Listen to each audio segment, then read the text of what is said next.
Explain की थी कि हम कोई भी लॉर्ड किस तरीके से आइडेंटिफाई करते हैं। इसके बाद उसका जो दूसरा पार्ट आता है दशाओं के एनालिसिस के लिए, उसमें हमें देखना होता है एक्चुअली वो प्लेनेट एक दूसरे से किस तरीके से लिंक्ड है। एक महादशा के अंदर कई सारी अंतर्दशाएं आती हैं। तो जनरली हम क्या मान के चलते हैं ज्यादातर केसेस में महादशा है और वो आपके बेनिफिक प्लेनेट की है, तो हम ऐसा मान लेते हैं कि हमारा तो बस ये पूरी महादशा बहुत शानदार जाने वाली है और जैसा वो प्लेनेट है उस तरीके से जाएगी, जबकि ऐसा कभी होता नहीं है। आपको जो भी रिजल्ट है वो अंतरदशाओं के थ्रू मिलते हैं। महादशा लॉर्ड एक तरीके से ऑफिस में बैठा हुआ बॉस है और अंतरदशा लॉर्ड उसका एम्प्लॉई है। तो बॉस अपने एम्प्लॉय को कहेगा ये काम करके आना है। अब एम्प्लॉय और बॉस के रिलेशन पे डिपेंड करेगा कि वो करके आएगा नहीं करके आएगा, किस तरीके से करके आएगा, या वैसे ही कह देगा कर दिया मैंने और काम एक्चुअल में वो करेगा नहीं। तो इन दोनों के बीच का जो रिलेशन होता है वो बहुत ही इंपॉर्टेंट होता है। उसमें बेसिकली जो मैंने उस वीडियो के अंदर एक्सप्लेन किया था, मैं केवल 5 मिनट लूंगा, उसके बाद मैं आगे बढ़ूंगा। नेक्स्ट उसमें मैं आपका वीडियो अपलोड करूंगा राहु और केतु की लॉर्डशिप और दशाओं को कैसे देखते हैं। फिर उसके बाद एक क्लास में हम उसके बारे में डिस्कस करेंगे लेटर ऑन। तो क्या करना है कि जो दो महादशा लॉर्ड और अंतरदशा लॉर्ड के बीच में कैसे रिश्ते हैं, उसमें दो कंपोनेंट आते हैं। एक आता है आपका संबंधी। यदि दोनों संबंधी हो जाएं, अब संबंधी कैसे होते हैं? जैसे हम एक ये इसको बिल्कुल ह्यूमन बीइंग की तरह लें, ऐसे ही प्लेनेट बिहेव करते हैं दशा अंतरदशा में, हम लोग जैसे बिहेव करते हैं। हमारा कोई संबंधी है तो हम क्या करेंगे, इग्नोर करेंगे, उसको इंटरफेयर नहीं करेंगे, वो जो करना चाहे हम सोचेंगे करने दो, और वो भी हमें इंटरफेयर नहीं करेगा। तब जब महादशा लॉर्ड और अंतरदशा लॉर्ड जब दोनों ही एक दूसरे से संबंधी हैं, संबंधी होने के कई तरीके होते हैं। संबंधी दो प्लेनेट किस किस तरीके से हो सकते हैं? दोनों एक दूसरे को एस्पेक्ट कर रहे हो, एक दूसरे को एक दूसरे एक मतलब दोनों ही एक दूसरे को कर रहे हो, जिसे हम बोलते हैं mutual aspect. Planet A B को देख रहा है, बी ए को देख रहा है, दोनों एक दूसरे को देख रहे हैं, तभी ये संबंध माना जाएगा। दूसरा, दोनों एक ही भाव के अंदर आकर बैठ जाएं, जिसको हम बोलते हैं कंजंक्शन या युति, एक साथ बैठ गए, तभी भी वो संबंधी हो गए। तीसरा, उनके अंदर राशि परिवर्तन हो जाए, एक की राशि में दूसरा, दूसरे की राशि में पहला।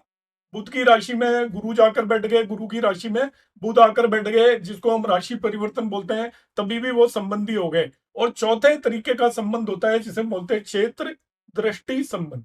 क्षेत्र दृष्टि संबंध क्या होता है कि गुरु की राशि 9 है, उसके अंदर मंगल आकर बैठ गया और मंगल को गुरु देख ले, मतलब उसी की राशि में जो प्लेनेट बैठा है उसे वो प्लेनेट खुद देख ले, तभी भी उनके बीच में रिलेशन हो जाता है, जिसको हम बोलते हैं क्षेत्र दृष्टि संबंध। तो ये 4 तरीके के संबंध जब भी दो प्लेनेट्स के बीच में एग्जिस्ट करते हैं, उसको हम बोलते हैं संबंधी ग्रह। दो ग्रहों के बीच में इस तरीके का रिलेशन यदि एग्जिस्ट कर रहा है तो हम कहेंगे वो दोनों एक दूसरे के संबंधी हैं, रिलेटिव हैं, रिलेटेड हैं। ये संबंध है, इसके अलावा कोई भी संबंध नहीं माना जाएगा। जैसे आप जो भी कोई ये 4 एक संबंध है, 4 के अलावा कोई भी 5वीं संबंध उनके बीच में नहीं होगा। तो हम जब एक महादशा के अंदर अंतरदशा के रिजल्ट देखना चाहते हैं तो उसके अंदर हम देखते हैं दोनों प्लेनेट के बीच में कोई संबंध है क्या। अब संबंध होगा तो क्या हो गया, जरा ध्यान से समझिए। लॉर्डशिप मैंने बताई थी प्रीवियस क्लास के अंदर, एक बेनिफिक हाउस का लॉर्ड है, फिफ्थ लॉर्ड है। अब वो संबंधी हो गया सपोज मेलिफिक हाउस के लॉर्ड के साथ, सिक्स हाउस के लॉर्ड के साथ, सष्टेश के साथ पंचमेश संबंधी हो गया। तो आपका पंचमेश तो बेनिफिक है और सष्टेश आपका क्या है, मेलिफिक है। अब वो उसकी एक की महादशा में दूसरे की अंतरदशा आ गई, तब क्या करेंगे, दोनों अपने अपने रिजल्ट देंगे, एक दूसरे के रिजल्ट में कोई इंटरफेरेंस नहीं करेंगे। उस महादशा अंतरदशा पीरियड में आपको 5वें भाव के भी रिजल्ट मिलेंगे और छठे के भी रिजल्ट मिलेंगे। आपको डिजीज भी मिलेगी, डिस्प्यूट भी मिलेगा, साथ साथ में संतान से रिलेटेड आपको सुख भी मिलेगा। साथ ही साथ आप इन्वेस्टमेंट करेंगे, वहां पे भी आपको लाभ होगा। साथ ही साथ शेयर मार्केट में पैसे लगाएंगे, उसमें आपकी कमाई होगी। मगर आप बीमार भी हो जाएंगे उसी पीरियड के अंदर, क्योंकि आपको फिफ्थ और सिक्स्थ दोनों हाउसेस के रिजल्ट एक साथ मिलने वाले हैं।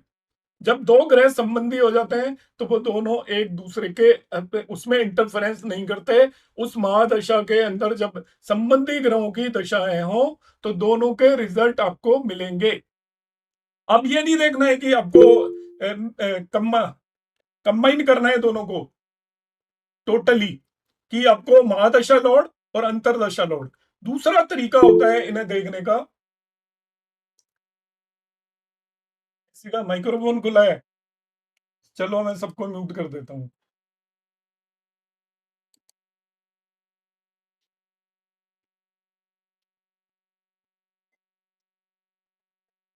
सभी को म्यूट कर दिया है मैंने। अब दूसरा जो कंपोनेंट आता है इसका, दैट इज वेरी इंपॉर्टेंट, और उस कंपोनेंट को बोलते हैं हम सधर्मी। संबंधी वर्ड बोला तो संबंधी को मैं रिपीट कर देता हूँ। चार तरीके के संबंध होते हैं। वैसे आप मेरा वीडियो देख लेना, मैंने पहले ही बताया है, उसमें डिटेल में एक्सप्लेन्ड है। यहाँ मैं ब्रीफली बता रहा हूँ, आपके जो डाउट्स होंगे नोट कर लेना। नेक्स्ट अभी मैं राहु और केतु के भी वीडियो अपलोड करूंगा। नेक्स्ट क्लास में मैं आपके डाउट्स लूंगा उससे रिलेटेड, अभी आज की क्लास में नहीं लूंगा। तो दोनों के मतलब दो वीडियोस में अपलोड करूंगा, दोनों को आप देख लेना। एक मैम ने कहा था कि उन्हें लॉर्डशिप समझ में नहीं आई है, तो वो मैं उनको अलग से बता दूंगा लॉर्डशिप किस तरीके से समझनी है। तो और किसी को नहीं आई हो तो वो भी मेरे को मैसेज कर सकता है कि लॉर्डशिप जिसको समझ में नहीं आई हो। तो संबंधी और सहधर्मी में दो संबंधी मैंने बता दिया, there are four type of relations. First one mutual exchange, ये सबसे स्ट्रोंगेस्ट रिलेशन होती है। म्यूचुअल एक्सचेंज, राशि परिवर्तन जिसे बोलते हैं। दूसरे नंबर पर आता है आपका क्षेत्र दृष्टि संबंध। फिर आता है तीसरा आपका mutual aspect. And fourth one सबसे वीकेस्ट जो कंजंक्शन रिलेशन होता है वो होता है कंजंक्शन। कंजंक्शन का मैं रीजन बता देता हूं, उसको वीकेस्ट क्यों मानते हैं, क्योंकि वो तात्कालिक जो टेम्परेरी एनिमीज हो जाते हैं। एक ही भाव में जो दो प्लेनेट होते हैं, वो दो तरह की आपकी फ्रेंडशिप और एनिमिटी होती है प्लेनेट्स में। एक होती है परमानेंट फ्रेंडशिप, परमानेंट एनिमिटी, और दूसरी होती है temporary friendship and temporary enmity. जो भी प्लेनेट एक ही भाव में बैठे होते हैं, वो चाहे परमानेंट फ्रेंड होते हुए भी वो आपके टेम्परेरी एक दूसरे के शत्रु हो जाते हैं। इसलिए उन दोनों की रिलेशन को सबसे वीक रिलेशन यहां पर माना जाता है। अब इनमें रिलेशन का मैंने कंसेप्ट बताया। अब संबंधी के बाद दूसरा इंपॉर्टेंट कंसेप्ट आता है सहधर्मी। सहधर्मी कौन होगा? एक संत, संत का सहधर्मी होगा। एक गुंडे का सहधर्मी संत तो हो नहीं सकता। तो जो बेनिफिक प्लेनेट है वो बेनिफिक के सहधर्मी होंगे, मेलिफिक प्लेनेट है वो मेलिफिक के सहधर्मी होंगे। और एक बेनिफिक और दूसरा मेलिफिक है तो वो विरुद्ध धर्मी हो जाएंगे। बेनिफिक बेनिफिक का सहधर्मी हो गया, एक जैसा बिहेव कर रहे हैं। मेलिफिक मेलिफिक का सहधर्मी हो गया, एक जैसा बिहेव कर रहे हैं। एक बेनिफिक दूसरे मेलिफिक का विरुद्ध धर्मी हो जाएगा। दोनों का एक्चुअली बिहेवियर बिल्कुल अपोजिट है। एक मर्डरर है, एक गुंडा है, और एक साधु संत है। दोनों विरुद्ध धर्मी हो जाएंगे। और एक होता है उभय धर्मी, न्यूट्रल, एमोफेटिक। तो उभय धर्मी क्या होता है? जब दो प्लेनेट में एक न्यूट्रल है एक बेनिफिक है, तो ना ही तो वो अपोजिट है ना ही एक जैसे है। एक मेलिफिक है एक न्यूट्रल है, तो ना ही वो अपोजिट है ना ही एक जैसे हैं, उन्हें उभय धर्मी बोलेंगे। तो तीन तरीके के वो सहधर्म में तीन तरीके के धर्म आते हैं सहधर्मी एक जैसे। बेनिफिक बेनिफिक का सहधर्मी, मेलिफिक मेलिफिक का सहधर्मी, न्यूट्रल न्यूट्रल का सहधर्मी। एक होता है विरुद्ध धर्मी, तो बेनिफिक का विरुद्ध धर्मी मेलिफिक होगा, मेलिफिक का विरुद्ध धर्मी बेनिफिक होगा। और तीसरा जो तरीके का कंपोनेंट आता है वो आपका कंपोनेंट आता है दैट इज उभय धर्मी। आप डिसाइड नहीं कर पा रहे हो, ना ही तो वो सहधर्मी है ना ही विरुद्ध धर्मी है, तो उन्हें हम क्या बोल देंगे? उभय धर्मी। अब ध्यान से समझना है, दशा अंतरदशा में जब वो संबंधी हो जाते हैं तो आपको बाकी कुछ देखने की जरूरत नहीं है। अब सबसे पहले देख लीजिए वो संबंधी है, दोनों प्लेनेट अपने अपने रिजल्ट देंगे। मगर वो यदि दशा अंतरदशा में संबंधी नहीं है, अब आप ये देखिए, क्या वो दोनों प्लेनेट सहधर्मी है, विरुद्ध धर्मी है, या उभय धर्मी है? अब इसको ध्यान से समझे, दोनों ही सहधर्मी है। एक बेनिफिक है दूसरा भी बेनिफिक है, तो दोनों एक तरीके से दो संत मिलकर एक किसी भी काम को और भी ज्यादा अच्छे तरीके से कर पाएंगे। वो आपको स्ट्रोंगली बेनिफिक रिजल्ट देंगे। महादशा लॉर्ड भी बेनिफिक है और अंतरदशा लॉर्ड भी बेनिफिक है, तो आप रिजल्ट एक्सट्रीमली गुड रिजल्ट आपको मिलने वाले हैं। दोनों ही बेनिफिक हो गए। तो दोनों ही मेलिफिक हो गए तो वो वाट लगा देंगे जिसे बोलते हैं, वो हालत खराब करके रख देंगे, क्योंकि महादशा लॉर्ड भी मेलिफिक है, अशुभ है, और अंतरदशा लॉर्ड भी अशुभ है। तो महादशा और अंतरदशा लॉर्ड दोनों अशुभ मिलकर आपको स्ट्रांगली परेशान करेंगे, आपकी परेशानियां वो हाई लेवल पर इंक्रीज कर देंगे। तीसरी स्थिति है दोनों विरुद्ध धर्मी, अब इसको ध्यान से समझे। विरुद्ध धर्मी होने पर दोनों एक दूसरे की टांग खींचेंगे। जो बेनिफिक है वो मेलिफिक को अपने रिजल्ट नहीं देने देगा, मेलिफिक बेनिफिक को अपने रिजल्ट नहीं देने देगा। दो अपोजिट फोर्सेस, दो अपोजिट विपरीत नेचर एक साथ एक्ट कर रही है। दो विपरीत नेचर एक साथ एक्ट कर रही है। आपने हीटर भी चला दिया, एसी भी चला दिया कमरे में। अब हीटर चला दिया, एसी चला दिया, हीटर एसी को इफेक्टिव नहीं होने दे रहा है, एसी हीटर को इफेक्टिव नहीं होने दे रहा है, तो आपको कुछ भी, ना ही तो हीट मिलने वाली है ना ही ठंड मिलने वाली है। अब उसमें कौन सी चीज मिलेगी? जो ज्यादा स्ट्रोंग होगा। आपका एसी यदि ज्यादा स्ट्रोंगली वर्क कर रहा है तो आपको थोड़ा ठंडक मिल जाएगी। हीटर ज्यादा स्ट्रोंगली वर्क कर रहा है तो चल तो एसी भी रहा है मगर आपको थोड़ी हीट मिल जाएगी। ऐसे ही विरुद्ध धर्मी जो दो प्लेनेट होते हैं, जब वो उनकी दशा अंतरदशा आती है, एक बेनिफिक के अंदर मेलिफिक की दशा अंतरदशा आएगी, तो इन जनरल आपको ना ही तो बहुत बेनिफिक रिजल्ट मिलेंगे ना ही मेलिफिक मिलेंगे। दोनों एक दूसरे के असर को नलीफाई कर देंगे, खत्म कर देंगे। ठंड पड़ रही है, आपने ब्लैंकेट ओढ़ लिया, ठंड लगना बंद हो जाएगी आपकी। गर्मी पड़ रही है, आपने एसी चला लिया, आपको गर्मी लगना बंद हो जाएगी। तो ऐसे ही यदि बेनिफिक आपको प्लेनेट, आपकी महादशा बेनिफिक प्लेनेट की है मगर उसके अंदर अंतरदशा एक मेलिफिक की आ गई, विरुद्ध धर्मी की आ गई, तो आपको बेनिफिक रिजल्ट भी नहीं मिलेंगे और एक तरीके से मेलिफिक भी नहीं मिलेंगे। दोनों एक दूसरे के रिजल्ट को कैंसिल आउट कर देंगे। जैसे प्लस माइनस आपका न्यूट्रल हो जाता है। मगर अब ये देखना पड़ेगा उनमें बली कौन सा है, किसके अंदर ज्यादा ताकत है रिजल्ट देने की। सपोज आपका बेनिफिक आपको +6 रिजल्ट दे रहा है और मेलिफिक की केवल +3 रिजल्ट देने की कैपेसिटी है। मैं आपको एग्जांपल से बताता हूं, मैंने आपको पॉइंट बताए थे पिछली क्लास में। नाइन्थ लॉर्ड सबसे ज्यादा बेनिफिक होता है, उसको +4 पॉइंट अलॉट किए थे मैंने। और सिक्स लॉर्ड आपका मेलिफिक होता है, थर्ड लॉर्ड भी मेलिफिक होता है, सिक्स लॉर्ड को मैंने -2 पॉइंट दिए थे। अब नाइन्थ लॉर्ड में सिक्स लॉर्ड की अंतरदशा आ गई, तो नाइन्थ लॉर्ड बेनिफिक है, सिक्स लॉर्ड मेलिफिक है, तो आपको नेट रिजल्ट दोनों एक दूसरे के रिजल्ट को कैंसिल करेंगे। मगर क्योंकि नाइन्थ लॉर्ड मोर बेनिफिक है, उसको +4 पॉइंट दे रहे हैं, सिक्स लॉर्ड लेस मेलिफिक, तो still you will get some positive result, benefic result मिल जाएंगे।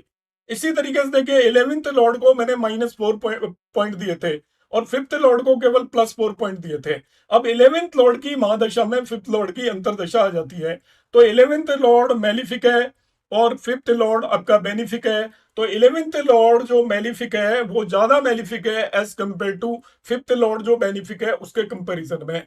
तो इस पर्टिकुलर महादशा और अंतरदशा में आपको नेट नेगेटिव रिजल्ट मिलेंगे। ऑल्दो नेगेटिव रिजल्ट की इंटेंसिटी रिड्यूस कर देगा फिफ्थ लॉर्ड, मगर अभी भी आपको नेट नेगेटिव रिजल्ट ही मिलने वाले हैं। इसके बाद आता है आपका उभयधर्मी कंसेप्ट। ये दोनों मैंने कंसेप्ट आपको एक्सप्लेन किए हैं और ये जो मैंने वीडियो आपको भेजा है उसमें मैंने एग्जांपल भी काफी कराए हुए हैं, तो वो मैं भी लूंगा नहीं, आप उसको देख लेना। मैंने फिर भी ब्रीफली आपको बता दिया है, क्योंकि ज्यादातर आपकी जो क्वेरीज आती है ना, उसमें क्या करते हैं कि उसको देखिए, एस्ट्रोलॉजी सीखने का पहला तरीका है आपको अपना माइंड ओपन रखना पड़ेगा और उसको चीजों को समझने की कोशिश करनी पड़ेगी। इशारे होते हैं, जैसे हम इशारा नहीं समझ लेते घर में, हस्बैंड वाइफ होते हैं, हस्बैंड ने थोड़ा सा इशारा किया वाइफ समझ जाएगी, वाइफ ने इशारा किया हस्बैंड समझ जाएंगे। इस तरीके से एस्ट्रोलॉजी में हमें सबको समझने की जरूरत होती है। इंडिकेशंस आपको स्पष्ट शब्दों में एस्ट्रोलॉजी में ना ही कुछ लिखा गया है ना ही कोई बताएगा आपको, मगर हमें सेल्फ एनालिसिस करना पड़ता है सिचुएशन का। सेल्फ एनालिसिस ऑफ सिचुएशन में जो मैं आपको बता रहा हूँ कि आपको इन चीजों को, जैसे मैंने कह दिया कि नाइन्थ लॉर्ड आपका बेनिफिक होता है, अब आप क्या सोचोगे कि मेरी तो नाइन्थ लॉर्ड की दशा आ गई, अब ये तो बहुत ही शानदार रहने वाली है। अब आप इस तरीके से कंक्लूड कर रहे हैं तो फिर हम बहुत ज्यादा बड़ी गलती कर रहे हैं। किसी की भी पूरी दशा अच्छी नहीं होती, किसी की भी पूरी दशा खराब नहीं होती। आपकी दशा अंतरदशा प्रत्यंतर दशाओं पर निर्भर करती है। फिर उसका दूसरा जो मेन कंपोनेंट है वो अभी मैंने डिस्कस नहीं किया है, वो सबसे इंपॉर्टेंट होता है लॉर्डशिप से भी ज्यादा, प्लेसमेंट ऑफ दैट प्लेनेट। एक दशा के जो रिजल्ट है वो दो फैक्टर पर डिपेंड करते हैं। First one it's lordship and second one it's placement. कैसे रिजल्ट मिलेंगे वो प्लेसमेंट बताता है। आपका जो बेनिफिक प्लेनेट है वो भी आपको खराब रिजल्ट दे सकता है यदि उसका प्लेसमेंट अच्छा नहीं है। तो प्लेसमेंट पे भी हम डिस्कस करेंगे लेटर ऑन। अब आता है तीसरा कंपोनेंट, उभयधर्मी है यदि दोनों उभयधर्मी, मतलब एक बेनिफिक हो गया दूसरा न्यूट्रल और एक मेलिफिक हो गया दूसरा न्यूट्रल। उभयधर्मी का क्या मतलब है? आप एक ऑफिस के अंदर बॉस बन के बैठे हुए हैं और आपका जो एम्प्लॉई है वो आपकी सुनता ही नहीं है, मनमर्जी की करता है। आपने कुछ कहा ये काम कर दे, कर दूंगा। इसके बाद शाम को आएगा आपके पास, कहेगा जी ये दिक्कत थी, वो दिक्कत थी, और काम करेगा नहीं। वो अपनी मनमर्जी पे चलेगा वो। तो in that one particular case क्या होता है, जब एक प्लेनेट की महादशा के अंदर उसके उभयधर्मी प्लेनेट की अंतर्दशा हो, तब आपके रिजल्ट आपको नहीं के बराबर मिलते हैं। क्योंकि उभयधर्मी जो अंतर्दशा लॉर्ड जिसने उस वर्क को एग्जीक्यूट करना है, mahadasha lord is the boss. Boss नहीं करता कभी भी कहीं जाके काम, बॉस केवल ऑर्डर देता है अपने एम्प्लॉइज को। तो उसने अपने एम्प्लॉय को ऑर्डर दिया, एम्प्लॉय करना ही नहीं चाहता काम, तो आपका काम नहीं होगा, आपको रिजल्ट नहीं मिलेंगे, ना ही तो खराब मिलेंगे, ना ही अच्छे मिलेंगे। वो कहेंगे भाई ये बुरा काम करके आ जा, वो बुरा काम करके भी नहीं आएगा। वो कहेंगे अच्छा काम करके आ जा, वो अच्छा काम करके भी नहीं आएगा। तो जब भी उभयधर्मी की आपकी दशा आती है, एक दो प्लेनेट के अंदर महादशा और अंतरदशा लॉर्ड एक दूसरे के उभयधर्मी है, तो आपको दशा के अंदर रिजल्ट नहीं के बराबर मिलेंगे।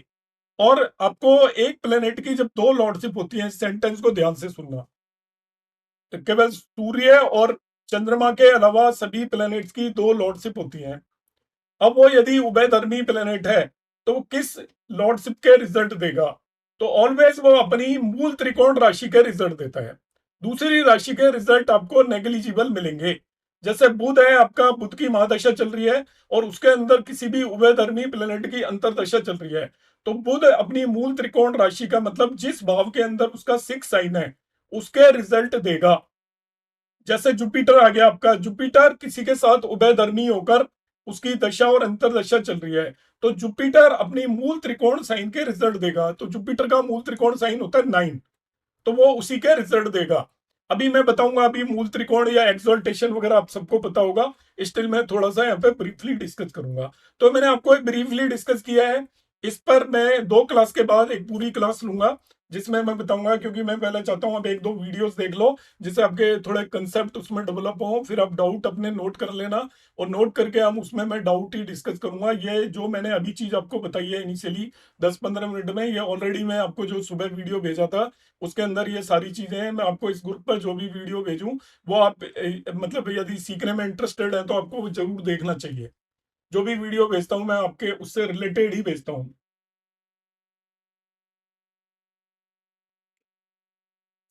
चलो, नेक्स्ट अब मैं अभी शुरू करता हूं। आज की क्लास में हम कुंडली को बेसिकली एनालिसिस किस तरीके से करते हैं। ये दशा का कंपोनेंट है, चलता रहेगा, पर अब मैं बाकी चीजों पे आ जाता हूं अभी।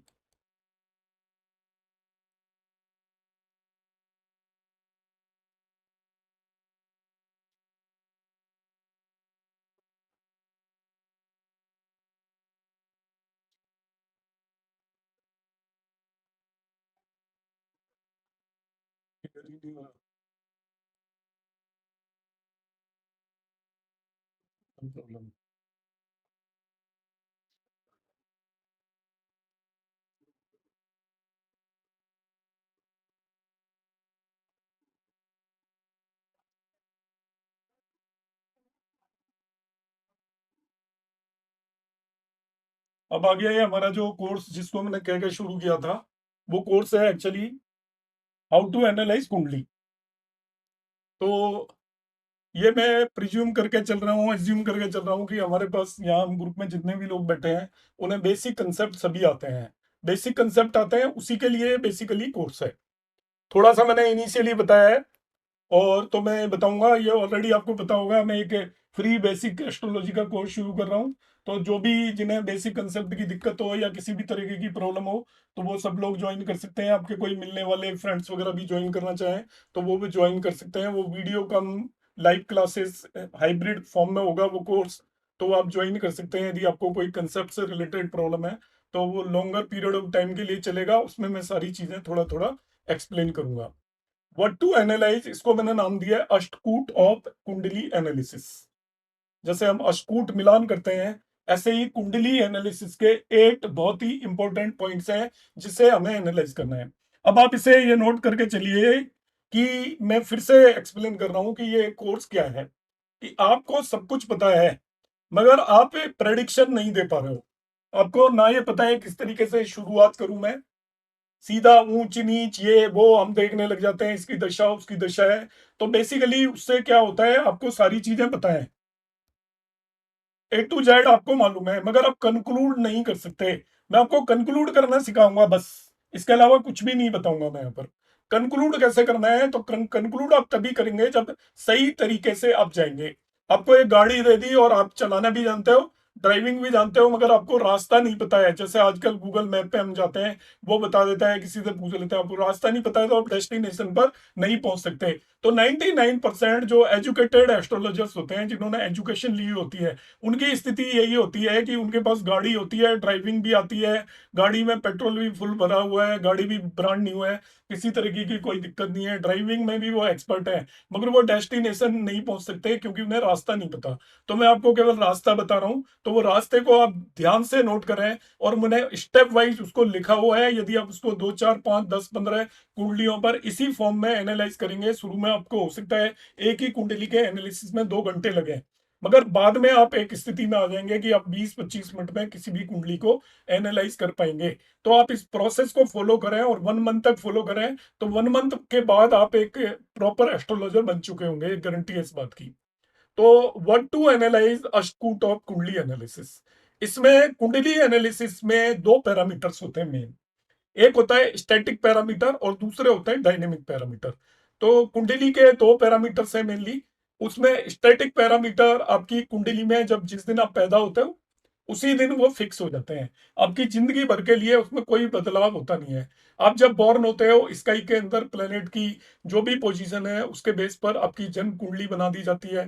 पुराने जमाने में पंडित जी बना के दे देते थे, आज के जमाने में हम एस्ट्रोसेज या कोई भी मोबाइल ऐप लेते हैं, उसके अंदर डिटेल भरते हैं और उसके अंदर हम ये कुंडली बना लेते हैं। अब एस्ट्रोसेज का मैंने नाम लिया है तो मैं आपको ये बता देता हूँ। बहुत सारे लोग हमारे जो मैंने देखा है कि जिन्होंने किया हुआ है, वो एस्ट्रोसेज के अंदर जो प्रेडिक्शन और वो लिखी होती है उनके बेस पे दूसरे लोगों को बताते हैं। अब ये गलतियां मत करना, उसमें 8 10 चीजें डाली हुई हैं, सभी के लिए वही आती है, इसलिए वो कोई प्रेडिक्शन नहीं होती। इसकी प्रेडिक्शन कोई एआई भी कभी नहीं कर पाएगा जिंदगी में, ना कोई आपके ऐप कर पाएंगे। इसकी प्रेडिक्शन आपको अपने माइंड से करनी पड़ेगी। वो एक कॉमन बता देते हैं सबके लिए। जैसा राशि फल आप देखते हो, वो सभी 12 राशियों में सब पूरी दुनिया को क्लासिफाई कर देते हैं। ऐसे ही ऐप के अंदर जो एनालिसिस होता है वो होता है, तो आपको खुद करना है। अब स्टैटिक पैरामीटर्स क्या है आपकी कुंडली के अंदर, उसके 6 कंपोनेंट है यहाँ पर। स्टेप 1 है analyse overall strength of chart. ये सभी पॉइंट मैं एक एक करके आपको बताऊंगा आगे चल के, मगर सबसे पहले पता करना है आपको, जब भी आपके पास कोई भी कुंडली आई, कोई भी कुंडली आई, वो आपसे छोटी सी भी बात देखता है तो आप एनालाइज करेंगे overall strength of the chart, मतलब उसकी कुंडली में कितनी स्ट्रेंथ है। ऐसा कहा जाता है यदि कुंडली में आपकी में स्ट्रेंथ नहीं है, तो आपकी कुंडली में कितने ही अच्छे योग बन रहे हो, कितने ही एक्सोल्टेड प्लेनेट हो, कितने ही सब कुछ राजयोग फॉर्म हो रहे हो, आपकी जिंदगी में कुछ नहीं हो सकता। वो बहुत अनसक्सेसफुल लाइफ होगी। जो भी योग हैं उनके रिजल्ट आपको मिलेंगे ही नहीं। कब? यदि आपकी कुंडली की स्ट्रेंथ पूरी नहीं है। तो सबसे पहला काम ये करना है, आपको एनालाइज करना है overall overall strength of the chart. Step number 2, analyse the concern भाव। अब नंबर 2 पे आपको क्या करना है, आपको कंसर्न भाव का मतलब आपके पास कोई भी पर्सन आया, आप चाहे आप पूरी कुंडली एनालाइज कर रहे हैं तभी भी ये करना है, पर इन जनरल ये मैं मान के चलता हूं कि आपके पास कोई भी व्यक्ति आएगा, कोई भी नेटिव आएगा, कोई भी, आप यदि एक एस्ट्रोलॉजी शॉप खोल के बैठे हैं तो कोई भी आपके पास कस्टमर आएगा तो वो एक पर्टिकुलर भाव से रिलेटेड क्वेरी लेकर आएगा कि मेरी मैरिज नहीं हो रही है, मेरे को ये बीमारी है, मेरा नौकरी कब लगेगी, बच्चों की पढ़ाई कब होगी, संतान नहीं प्राप्ति हो रही है। ये कुछ एक कॉमन क्वेश्चंस है। तो आप क्या करेंगे, उस पर्टिकुलर भाव को एनालाइज करेंगे, जिस भाव से रिलेटेड क्वेरी है। ये स्टेप नंबर 2 है। पहले स्टेप में आपने पूरी कुंडली को एनालाइज किया, दूसरे स्टेप में आप रिलेटेड भाव को एनालाइज करना है। तीसरे स्टेप में एनालाइज द भावेश। भावेश होता है उस भाव का Lord, Lord of concern house, क्योंकि किसी भी भाव के रिजल्ट देने की जिम्मेवारी उस भाव के लॉर्ड पर होती है। तो उसके लॉर्ड को आप एनालाइज करेंगे। नंबर 2 ये आपको एनालाइज करना है। फर्दर आपको एनालाइज करना है कार का भाव और चर कारक को, यदि आप कर सकते हो तो वो भी बहुत अच्छा है। हर एक भाव के कारक होते हैं जिसकी हमें जानकारी होनी चाहिए। मैं ब्रीफली यहाँ पे बता देता हूँ, कोई नोट करना चाहे तो नोट कर सकता है। ये मैंने अपने इसमें पीडीएफ में अवेलेबल नहीं है कि किस भाव का कौन सा कारक है। आपका पहले भाव का कारक सूर्य होता है, दूसरे, पांचवें, नवें और 11वें, second, fifth, ninth and 11th का जो कारक होता है वो जुपिटर होता है। दूसरे, पांचवें, नवें, 11वें। तीसरे और छठे भाव का कारक मार्स या मंगल होता है। चौथे भाव का कारक मून होता है। इसके बाद आ गया सेवेंथ हाउस का कारक शुक्र होता है। आठवें और 12वें भाव का कारक शनि होता है। अब रह गया केवल टेंथ हाउस, बाकी सबका कारक मैं बता चुका हूँ। टेंथ हाउस के मल्टीपल कारक होते हैं। आपको डिसाइड करना पड़ेगा कि टेंथ हाउस में वो पर्सन किस चीज से रिलेटेड क्वेरी लेकर आया है। कि वो जॉब से रिलेटेड क्वेरी लेकर आया है तो आपको सैटर्न को भी मान सकते हो। सरकारी काम से रिलेटेड कुछ काम कर रहा है तो सन को भी कारक मान सकते हो। कोई ट्रेडिंग बिजनेस कर रहा है तो बुध को भी कारक मान सकते हो। कोई वो ज्ञान दे रहा है, कहीं पर एडवाइजर है, मिनिस्टर है, तो जुपिटर को भी कारक मान सकते हो। पॉलिटिशियंस के लिए भी सूर्य को कारक मान सकते हो। तो टेंथ हाउस के मल्टीपल कारक होते हैं, आपको उसे भी एनालाइज करना है। इसके बाद क्या करना है, आपको जो भी कारक है उससे भी उसको लग्न मानकर उसी भाव को फिर से एनालाइज करना है। एग्जाम्पल के लिए मैं समझा रहा हूं यहां पर। सपोज आप प्रोजेनी देखना चाहते हो, संतान। संतान का कारक होता है जुपिटर। संतान का कारक है जुपिटर। तो जुपिटर से पांचवें भाव को भी एनालाइज करना है। संतान के लिए जो भाव है आपका फिफ्थ हाउस है, तो आपको लग्न से फिफ्थ हाउस को भी एनालाइज करना है। और जुपिटर जो उस काम का कारक है उससे फिफ्थ हाउस को भी एनालाइज करना है। जैसे मैरिज देखनी है आपको, तो आपको जो भाव मैंने बताया है कि सेवेंथ हाउस एनालाइज करना है। ये तो हो गया भाव रिलेटेड टू क्वेरी। इसके बाद आपको भाव सेवेंथ लॉर्ड को एनालाइज करना है। इसके बाद आपको यहाँ पर एनालाइज द कार का भाव वीनस को एनालाइज करना है। इसके बाद वीनस से सातवें भाव को भी एनालाइज करना है। एनालाइज द सेम भाव फ्रॉम कार का।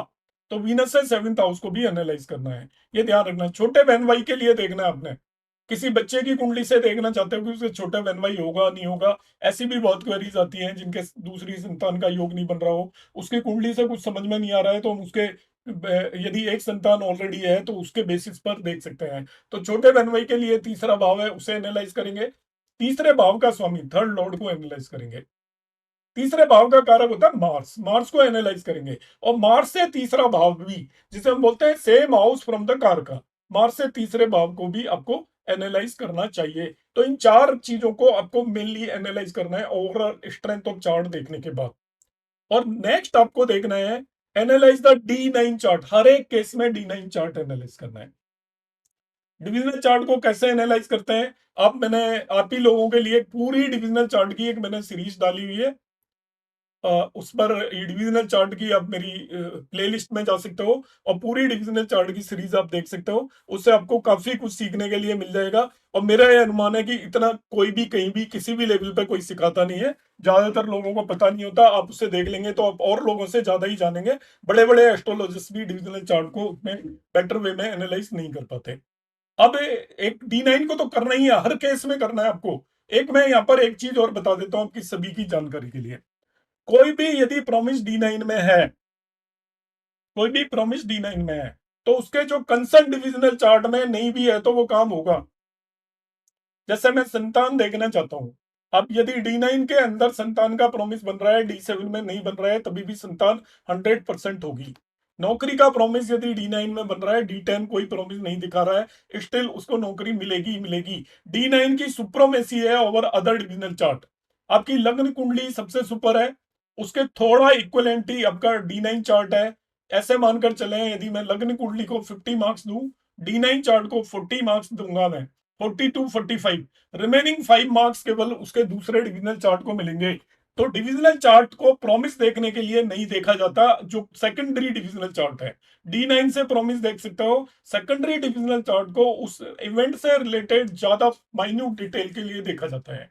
नौकरी लगेगी नहीं लगेगी, यहाँ पर आपका D1 और D9 सफिशियंट है। मगर उस नौकरी के अंदर की चीजें आप यदि ढूंढना चाहते हो, कैसी रहेगी वहां पर काम में, उसकी प्रोग्रेस होगी नहीं होगी, वो हैप्पी रहेगा नहीं रहेगा, पैसा कैसा मिलेगा उसको नौकरी से, परेशानियां तो नहीं होंगी, नंबर ऑफ ट्रांसफर्स तो नहीं होंगे, उसके लिए हम उसका कंसर्न डिविजनल चार्ट देखना चाहिए।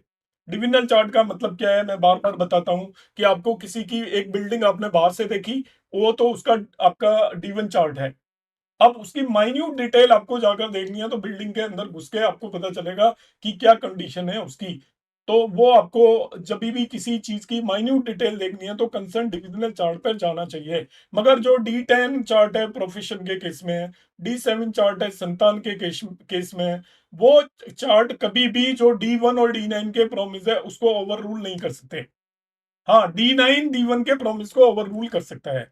D1 में आपको किसी इवेंट का प्रॉमिस दिखाई दे रहा है और वो D9 उसको सपोर्ट नहीं कर रहा, तो वो काम होने की कोई गारंटी नहीं है, क्योंकि D1 की माइन्यूट डिटेल देखने के लिए D9 चार्ट बनाया गया है। D1 की माइन्यूट डिटेल देखने के लिए D9 चार्ट है।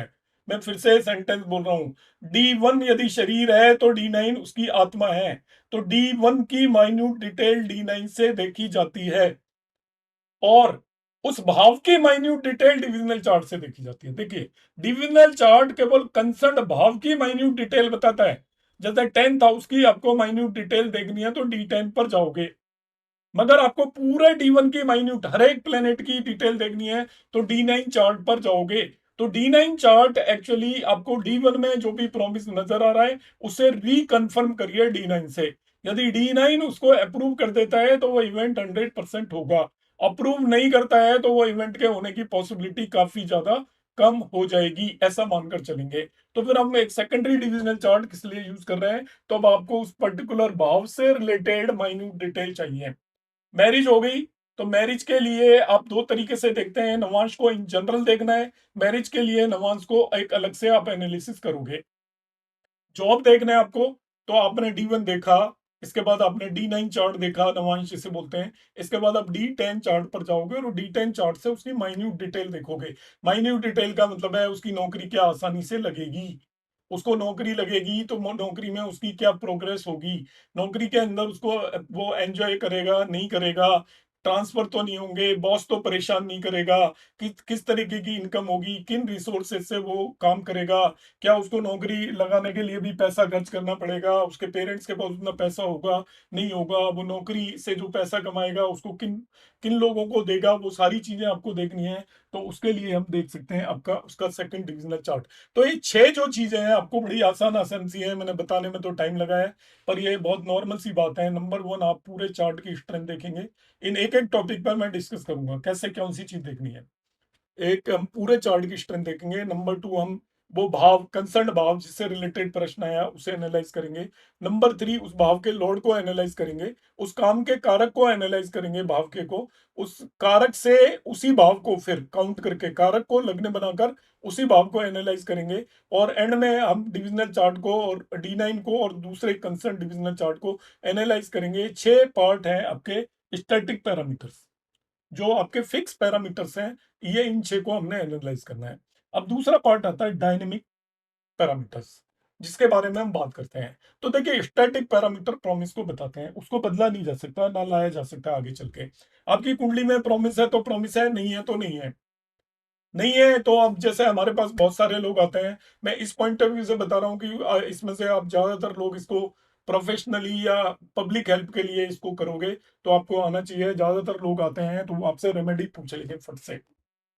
तो मेरा अपना एक देखिए कंसेप्ट है, मैं आपको ईमानदारी से बता देता हूँ चीज। मैंने रेमेडीज की पूरी जितनी भी कोर्स होते हैं दुनिया भर में सब किए हुए हैं, और एंड में मैं जो जिस रिजल्ट पे पहुंचा, मैं आप कहोगे जिसकी जिस तरीके की रेमेडीज बता सकता हूँ, सब तरीके की जो किसी के पास नहीं होंगी वो भी बता सकता हूँ। एक चीज की 10 से 15 रेमेडीज हर तरीके की मुझे मालूम है। मगर जो मेरा कंसेप्ट है और जो मैंने बहुत डिटेल में इसको स्टडी किया, तो वो ये पाया कि जब जो स्टैटिक पैरामीटर है वो बदले नहीं जा सकते, ऐसा श्योर है आपकी कुंडली के अंदर। जब स्टैटिक पैरामीटर नहीं बदले जा सकते तो आपकी रेमेडी क्या कर लेगी उसमें, क्या बदल देगी क्या स्टैटिक पैरामीटर को? यदि आपकी कुंडली में मैरिज का प्रॉमिस नहीं है तो प्रॉमिस नहीं है तो नहीं है। आप उसको वो कैसे, आपका कुछ ना कुछ प्रॉमिस होना चाहिए तो रेमेडी फिर कुछ इफेक्टिव होगी, मगर यदि नो प्रॉमिस है तो रेमेडी इफेक्टिव नहीं होगी, आप ऐसा मानकर चलें। तो जब आप कुंडली को एनालाइज कर रहे हैं तो आप जरूर पर्सन को बताओ, देखो भाई रेमेडी इसकी कोई बनती नहीं है, वो फिर भी इंसिस्ट करेगा, तब आप उसे बता दीजिए उसके सेटिस्फेक्शन के लिए, दैट्स ऑल। नेक्स्ट आता है हम डायनेमिक पैरामीटर्स। अब डायनेमिक पैरामीटर का रोल केवल इतना भर होता है कि वो आपकी लाइफ में इवेंट कब होगा, कब होगा, मतलब होगा या नहीं होगा वो स्टैटिक पैरामीटर है, कि एक संतान होगी नहीं होगी वो स्टैटिक पैरामीटर है। मैरिज होगी नहीं होगी ये स्टैटिक पैरामीटर है, नौकरी लगेगी नहीं लगेगी स्टैटिक पैरामीटर है, सरकारी नौकरी लगेगी नहीं लगेगी स्टैटिक पैरामीटर है, प्राइम मिनिस्टर बनूंगा नहीं बनूंगा स्टैटिक पैरामीटर है, एमएलए के इलेक्शन में जीतूंगा हारूंगा दैट इज स्टैटिक पैरामीटर। मगर वो काम कब होगा, क्योंकि इक्वली इंपॉर्टेंट है कि आपकी कुंडली में प्रॉमिस है, मगर वो पता लगा कि आपका मैरिज का प्रॉमिस 75 ईयर की एज पे आ रहा है, क्या फायदा उस प्रॉमिस का। या आपकी किसी ग्रह की दशा पैदा होते ही बहुत अच्छी दशा चलेगी, और वो आप जब 8-10 साल के हुए तब तक वो निकल गई, इसके बाद खराब दशाएं शुरू हो गई, तो आपका वो 8-10 साल तक तो आपका कुछ होने वाला नहीं है, तभी वो अच्छी दशाएं आ गई। तो अब आता है आपका टाइमिंग ऑफ इवेंट में जो दो चीजें इंपॉर्टेंट होती हैं, वो होती है आपका डायनेमिक पैरामीटर्स में, इसको क्लास स्टेप 7 है ये अष्टकूट का, एनालाइज द दशा एंड अंतरदशा। दशा और अंतरदशाएं डिसाइड करेंगी कब इवेंट होगा। तो आपकी लाइफ में अप्रोप्रिएट टाइम पर दशा आनी चाहिए। संतान होनी है, उसकी यदि दशा आ रही है 50 साल की उम्र में, या फीमेल के केस में, या वो आपकी 8-10 साल से पहले ही आकर चली जाती है, तो संतान तो नहीं हो सकती ना बीच के पीरियड में, यदि नहीं आई तो अप्रोप्रिएट टाइम पर दशा होनी चाहिए और अंतरदशा होनी चाहिए। सेकेंड वन है आपका analyse the transit. Transit further उसको पिन पॉइंट करने के काम आता है। मतलब दशा तो over the period of time लंबे पीरियड के लिए होती है, किसी की महादशा आप मानकर चलोगे तो 18 से 20 साल तक चलेगी, और अंतरदशा भी कई कई 3-3, 4-4 साल चलती हैं। तो 3-4 साल तक तो हम नहीं कह सकते ना कि इस पीरियड में मैरिज हो जाएगी, तो कोई भी हमारे पास आएगा वो कहेगा इसमें कौन सी बड़ी बात है, वो तो हो ही जाएगी, 3 साल का हम टाइम दे रहे हैं। तो उसको और फर्दर पिन पॉइंट करने के अंदर हम उसकी ट्रांजिट को देखते हैं, तो ट्रांजिट भी वो आपको पिन पॉइंट करने के काम में आता है। तो दोनों dynamic parameter actually timing of event को बताते हैं, और स्टैटिक पैरामीटर आपके इवेंट के होने को बताते हैं। अब आता है second part, what to analyse. Further मैंने इसमें क्वेश्चन एक किया हुआ है, उसका आंसर दूंगा यहीं पे। To analyse kundli first ask the native about his queries. सबसे पहला आपका क्वेश्चन ये होना चाहिए कि क्या पूछना है भाई साहब आपको। Focus on only those houses. तो ज्यादा हमें एक्सपर्ट बनने की जरूरत नहीं है, पूरी एक कुंडली को एनालिसिस करने में आपको 10 दिन कम से कम लगने चाहिए। 10 दिन से कम में आप कुंडली को एनालाइज करो, 10 दिन का मतलब है it should take minimum 25 hour. 25 घंटे से कम में आप पूरी एक कुंडली को एनालाइज कर रहे हो तो आप एनालाइज ही नहीं कर रहे। इतना टाइम आपको मिनिमम लगना चाहिए। जो हम ऐप वगैरह से निकाल के 2 मिनट में बना के दे देते हैं, और वो एनालिसिस नहीं होता था। पहले के जो लोग लेते थे वो कई दिनों तक काम करते थे कुंडली पर, कई दिनों तक मैन्युअली बनाते थे पहले उसको, तो 10-15 दिन तक। तो फिर उसका वो फलित किया करते थे थोड़ा बहुत ट्रांजिट और उसके बेस पर। तो आपको पूरी कुंडली में चक्कर में पड़ने की जरूरत नहीं है। और ईमानदारी से मैं बताऊंगा कि यदि आप प्रोफेशनली काम कर रहे हैं तो आप हमेशा पूछिए, उनसे पूछिए आपको किस काम से रिलेटेड पूछना है, उस पर फोकस करें, पूरी कुंडली के चक्कर में ना पड़े, क्योंकि आप फिर उसमें उससे ईमानदारी से जस्टिफिकेशन नहीं कर पाओगे। तो to analyse kundli first ask the native about his queries, focus only on those houses. There are 3 main parameter to analyse kundli. अब देखिए मैंने फर्दर ये इसको उसी चीज को फिर से लिखा है मैंने। There are 3 main parameters to analyse a kundli. First क्या है, first one is static which shows promise in the kundli. जो 6 पॉइंट बताए थे वो स्टैटिक पैरामीटर है, वो प्रॉमिस बताएगा। And second and third are the dynamic which help in timing of events. Static parameters are D1 and other divisional chart. तो static parameter के component आपका D1 और अदर डिविजनल चार्ट है। Dynamic parameter are dasha and transit. Note, go for timing of event only fair promise is there. आपको timing नहीं करनी है। आपके पास आया, जनरली ढूंढने लग जाते हैं, दशा अंतरदशा हो गई, ट्रांजिट आ रहा है जी, बहुत सारे तो ट्रांजिट ही देख लेते हैं। जुपिटर आ जाएगा अभी 3 साइन में चला जाएगा, 20 मई को आपकी शादी हो जाएगी। अरे भाई आप उसका प्रॉमिस तो देखिए, मैरिज का प्रॉमिस भी बन रहा है नहीं बन रहा है, दशाएं सुटेबल बन रही है नहीं बन रही है। यदि बहुत सारी चीजें होंगी तो जुपिटर मैरिज करा देगा, मगर वो सारी चीजें नहीं होंगी तो नहीं होगा। सो ये इस सेंटेंस पर भी आप फोकस करें और इन चीजों को अपने इंटरनली बसा लें कि ये चीजें हमेशा करनी है। Go for timing of events only fair promises there. Otherwise आप बता दोगे कोई बात नहीं है, आपकी 10 में से 3-4 बातें तुक्केबाजी में ठीक हो जाएंगी, मगर 6 बातें गलत होंगी। क्योंकि 10 में से 4 बार तो आप ऐसे भी किसी को बता दोगे ना अगले साल मैरिज हो जाएगी, तभी भी हो जाएगी, क्योंकि जो लोग कोशिश कर रहे हैं मैरिज तो होगी ना उसकी। तो आप कह दोगे 2025 में मैरिज हो जाएगी, बंदा कहेगा हाँ यार इसने बताया था 25 में हो जाएगी, और उसमें भी आप और कट शॉर्ट कर दीजिए। आपको पता है कि जुलाई से लेकर नवंबर अक्टूबर तक तो होती नहीं है, तो आप बोल दीजिए जुलाई तक हो जाएगी या जून तक हो जाएगी, और कट शॉर्ट हो गया। तो ये आपका एक तरीके से, इसका कोई मीनिंग नहीं है, उसमें आप कभी सही भी हो सकते हो कभी गलत भी हो सकते हो। तो सबसे पहले आप प्रॉमिस रीड करिए and then only you try for the अब आ जाता है स्टैटिक पैरामीटर स्ट्रेंथ ऑफ कुंडली पर। सबसे पहले हम बात करेंगे अष्टकूट, मैंने अभी बताए थे, पहले कूट की बात कर रहा हूँ उसमें। First thing how to analyse, आगे मेरी क्लासेस में केवल ये 8 ही पॉइंट पर मैं बात करूंगा बस, और कुंडली एनालिसिस का मेरा ये जो भी कोर्स है वो एंड हो जाएगा। 8 पॉइंट्स जो मैंने अभी बताए हैं, और यही 8 पॉइंट आपको ध्यान रखने हैं, माइंड में आप बसा लें कि ये 8 पॉइंट पर हमें काम करना है बस। सबसे पहले आपको स्टैटिक पैरामीटर स्ट्रेंथ ऑफ कुंडली देखनी है। अब इसका मैं पहले आपको बताता हूँ क्यों ये जरूरी है। देखिए, स्ट्रेंथ ऑफ कुंडली देखना, और ये मैं आपको इंश्योर कर देता हूँ कोई भी नहीं देखता, और वो हम बहुत बड़ी भूल करते हैं। बहुत सारे लोग आते हैं, जैसे एस्ट्रोलॉजी भी सीखते हैं, मैं पढ़ाता हूँ, मुझे पता है, मेरी तो जी उसकी दशा ऐसे ही चलेगी, योग कारक की थी और वो तो बड़ी खराब सी गई थी। आप योग कारक देख के बैठेंगे तो खराब ही जाएगी। केवल योग कारक देखने से दशा अच्छी नहीं जाती, उसके बहुत सारी चीजें देखनी पड़ती हैं, अंतर दशाओं को एनालाइज करना पड़ता है। एक पूरी दशा को एनालाइज करेंगे आप आराम से बैठकर, आपको कम से कम 1 घंटे का टाइम लगेगा, उससे पहले नहीं टाइम लगेगा। आपको 9 के 9 ग्रहों की पहले लॉर्डशिप देखनी पड़ेगी, 9 के 9 ग्रहों की स्थिति देखनी पड़ेगी, फिर महादशा लॉर्ड से उनकी रिलेटिव पोजीशन, महादशा लॉर्ड से उनका रिलेशन, महादशा लॉर्ड से उनका संबंध, महादशा लॉर्ड से उनका सहधर्म या विरुद्ध धर्म, वो सारा देखकर हर एक दशा के अंदर अंतरदशा को आप कंक्लूड करेंगे, तब जाके आपको पता चलेगा कि ये महादशा कैसी जाएगी। ये नहीं कि हमने देख ली है तो योग कारक की दशा है, 5th और 10th लॉर्ड है तो ये बड़ी शानदार जाएगी, तो वहां हम फेल ही होने हैं। मतलब आप कई सही प्रूव हो रहे हैं तो वो तुक्केबाजी है, क्योंकि एस्ट्रोलॉजी में वही चलती है, ज्यादातर लोग तो यही करते हैं, उन्हें पता ही नहीं होता बेसिक। यदि कंसेप्ट पूछे जाए तो तुक्केबाजी के केस में भी बहुत सारी सही हो जाती हैं, उन्हें खुद भी गलतफहमी हो जाती है कि हमें एस्ट्रोलॉजी आ गई है, और दूसरे बंदा भी, बहुत सारे लोग उन पर बिलीव करने लग जाते हैं। पर हमें ऑनेस्ट होना चाहिए इसमें। तो स्टैटिक पैरामीटर है strength of kundli. To know strength of chart we should analyze all the 12 houses of कुंडली and decide overall strength of chart।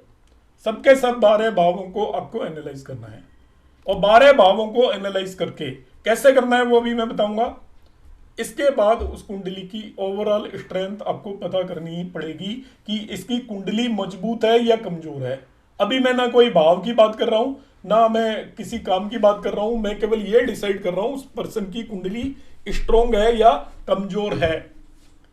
देखिए क्या है, assessment of strength is essential as it decide the fructification level of a ब्रह्मांड। आपकी कुंडली के जो भी योग बन रहे हैं, दुर्योग बन रहे हैं, उनका क्या फ्रक्टिफिकेशन, क्या आपको रिजल्ट मिलेगा नहीं मिलेगा, वो इस बात पर डिपेंड करेगा आपकी कुंडली की क्या स्ट्रेंथ है। देखिए गूढ़ बात बता रहा हूं, ध्यान से समझिए इसको। आपकी कुंडली यदि स्ट्रोंग है, आपकी खराब दशा भी आपका कुछ नहीं बिगाड़ेगी, और आपकी कुंडली यदि आपकी वीक है तो आपकी अच्छी दशा आपका बिगाड़ के चली जाएगी। इतना कुंडली की स्ट्रेंथ को वेटेज देना चाहिए। मतलब आप पूरी कुंडली को एनालाइज कर रहे हैं तो आप 50% वेटेज कुंडली की स्ट्रेंथ को देकर चलें। ऐसा मानकर चलें 50%, क्या आप शुरू ही तब करें, कंक्लूड कर रहा है जब आपको कुंडली की ओवरऑल स्ट्रेंथ पता चल जाए। ऐसा मान के चलो कि आप इंजीनियर डॉक्टर बनना चाहते हो और एमबीबीएस आपने किया नहीं, आप एक हॉस्पिटल में इंटरव्यू देने गए कि मुझे एज ए डॉक्टर जॉब दे दीजिए, एमबीबीएस की आपके पास डिग्री नहीं है तो वो जॉब देगा ही नहीं। मतलब आपको चाहे आपकी कितनी अप्रोच है, आप हॉस्पिटल पहुंच गए, वहां पे सारे मिलने वाले बैठे हैं, वो भी आपको नौकरी नहीं दे सकते क्योंकि आपके पास वो डिग्री नहीं है। तो यहाँ पर डिग्री उसे मानकर चलें, आपकी कुंडली के जो भी योग हैं उनके रिजल्ट मिलने के लिए कुंडली के अंदर बल होना चाहिए। कुंडली का मतलब आप खुद, आप स्वयं हो, आपका शरीर है, तो आपके अंदर कोई ताकत होगी तभी आप आगे उसके रिजल्ट को गेन कर सकते हो। यदि आप कमजोर हो तो आपको कोई अपॉर्चुनिटी भी दे दी जाए कितनी अच्छी, तो आप सक्सेस नहीं मिलेगी आपको। और यदि आप मजबूत हो तो आप जबरदस्ती ग्रैब कर लोगे अपॉर्चुनिटी को। तो कुंडली की मजबूती का मतलब होता है इंसान बहुत मजबूत है, उसकी ओवरऑल पर्सनैलिटी हर जगह पर काम करेगी। जो लोग आप देखते हो, आप खुद विजुअलाइज करिए, आपको आप कई लोगों की एक्टिविटी से काफी इंप्रेस हो जाते हैं। आप स्कूल में पढ़ते हैं, वहां पे 10-5 बॉयज गर्ल्स ऐसे होते हैं जिनकी पर्सनैलिटी बड़ी चार्मिंग होती है, जो हर जगह पे स्टडीज में भी आगे होते हैं, स्पोर्ट्स में भी आगे होते हैं, डिबेट्स में भी आगे होते हैं। वो उनकी कुंडली का कमाल होता है, चमत्कारी कुंडली होती है उन लोगों की। कुछ इवन लेबर भी जो आपकी काम कर रही है, 15 लेबर में एक दो लोग बहुत धीर गंभीर और ऐसे होते हैं जिनके पास की काफ़ी नॉलेज होती है। हर लेवल पर आप चले जाइए, आपको वो लोग अलग से ही दिखेंगे। वो अलग से इसलिए दिखते हैं और वो लाइफ में आगे जाते हैं, अपने फील्ड में काफ़ी नेम फेम कमाते हैं, जिनकी कुंडलियों के अंदर स्ट्रेंथ होती है। और जिनकी कुंडली वीक होती है उन्हें आप कहीं भी किसी भी सिचुएशन में ले जाकर देख दो। ऑल्दो मैं कोई नेमिंग नहीं करना चाहता, आप राहुल गांधी की कुंडली देखना, आपको पता चल जाएगा कि कुंडली की स्ट्रेंथ में। नरेंद्र मोदी की कुंडली देखना, दोनों की कुंडलियों की आप स्ट्रेंथ नाप लेना, आपको एकदम से पता चल जाएगा। एक इंदिरा गांधी की कुंडली देख लेना, मैं अभी सिखाऊंगा आपको इंदिरा गांधी की कुंडली कितनी ज़्यादा स्ट्रांग थी, तो वो कितनी चीज़ों से निकल के भी इसके बाद वो कहाँ कितनी पावरफुल रह के गई। उसके सारे जो कुंडली में राजयोग थे सभी के फल मिले। एक मुरारजी भाई देसाई हुआ करते थे, एक्स प्राइम मिनिस्टर, उनकी कुंडली उतनी स्ट्रोंगर नहीं थी, इसलिए उनको बहुत स्ट्रगल करके एक काफ़ी ज़्यादा, जबकि वो डिजर्विंग कैंडिडेट थे कब से, और वो काफ़ी ज़्यादा मुश्किल से 2-2.5 साल पीएम बनने का मौका मिला, और वो ऐसा टेन्योर चला गया कि कोई भी नहीं जानता उनको। आज की जनरेशन में तो किसी को पता भी नहीं होगा कि वो कभी कंट्री के प्राइम मिनिस्टर भी थे, क्योंकि उनकी कुंडली में उतना स्ट्रेंथ नहीं था, तो राजयोगों के फल मिलने की पॉसिबिलिटी नहीं थी, स्ट्रगल थी। तो उन्होंने बेसिकली स्ट्रगल की जिस फील्ड में भी वो काम कर रहे थे। तो वीक कुंडली होने का मतलब ये नहीं होता कि वो कहीं भीख मांगेगा, मगर वो जिस भी फील्ड में काम कर रहा होगा उसको बहुत ज़्यादा स्ट्रगल के बाद थोड़े बहुत फल मिलेंगे, और स्ट्रॉन्ग कुंडली है तो उसको कम स्ट्रगल के बाद नेगेटिव रिजल्ट भी उसके पॉजिटिव हो जाएंगे, ऐसा मानकर चलेंगे। तो ये सारी चीज़ मैंने इसलिए बताई है कि आपके माइंड में बैठेगी कुंडली की स्ट्रेंथ की क्या यूटिलिटी है। The fertility level of any horoscope depends directly on its strength ascertained by the strength of the houses and their lords। तो लॉर्ड्स पर भी डिपेंड करती है, वो हम इंडिविजुअल हाउस में बात करेंगे, पर इन जनरल कुंडली के हाउसेस की हम स्ट्रेंथ कैसे देखेंगे, उसके बेसिस पर वी विल डिसाइड कि कुंडली ओवरऑल आपकी वीक है या स्ट्रॉन्ग है। द मोस्ट इंपॉर्टेंट भाव इज लग्न। आपकी कुंडली का सभी भावों से इंपॉर्टेंट भाव लग्न होता है। लग्न क्योंकि आप खुद हैं। Strong lagna can give result of all the yogas in the chart. If lagna is weak, result of different yogas are not achieved as promised in the chart. तो लग्न भी बहुत ज़्यादा इंपॉर्टेंट होती है। ओवरऑल कुंडली की स्ट्रेंथ के साथ साथ लग्न की स्ट्रेंथ बहुत इंपॉर्टेंट होती है। यदि आपकी लग्न स्ट्रॉन्ग है तो आपको सभी योगास के रिजल्ट मिलेंगे, और लग्न वीक है तो उनके रिजल्ट नहीं मिलेंगे। ये मैं अपनी तरफ से ऐड कर देता हूँ, this is my interpretation of Parashari.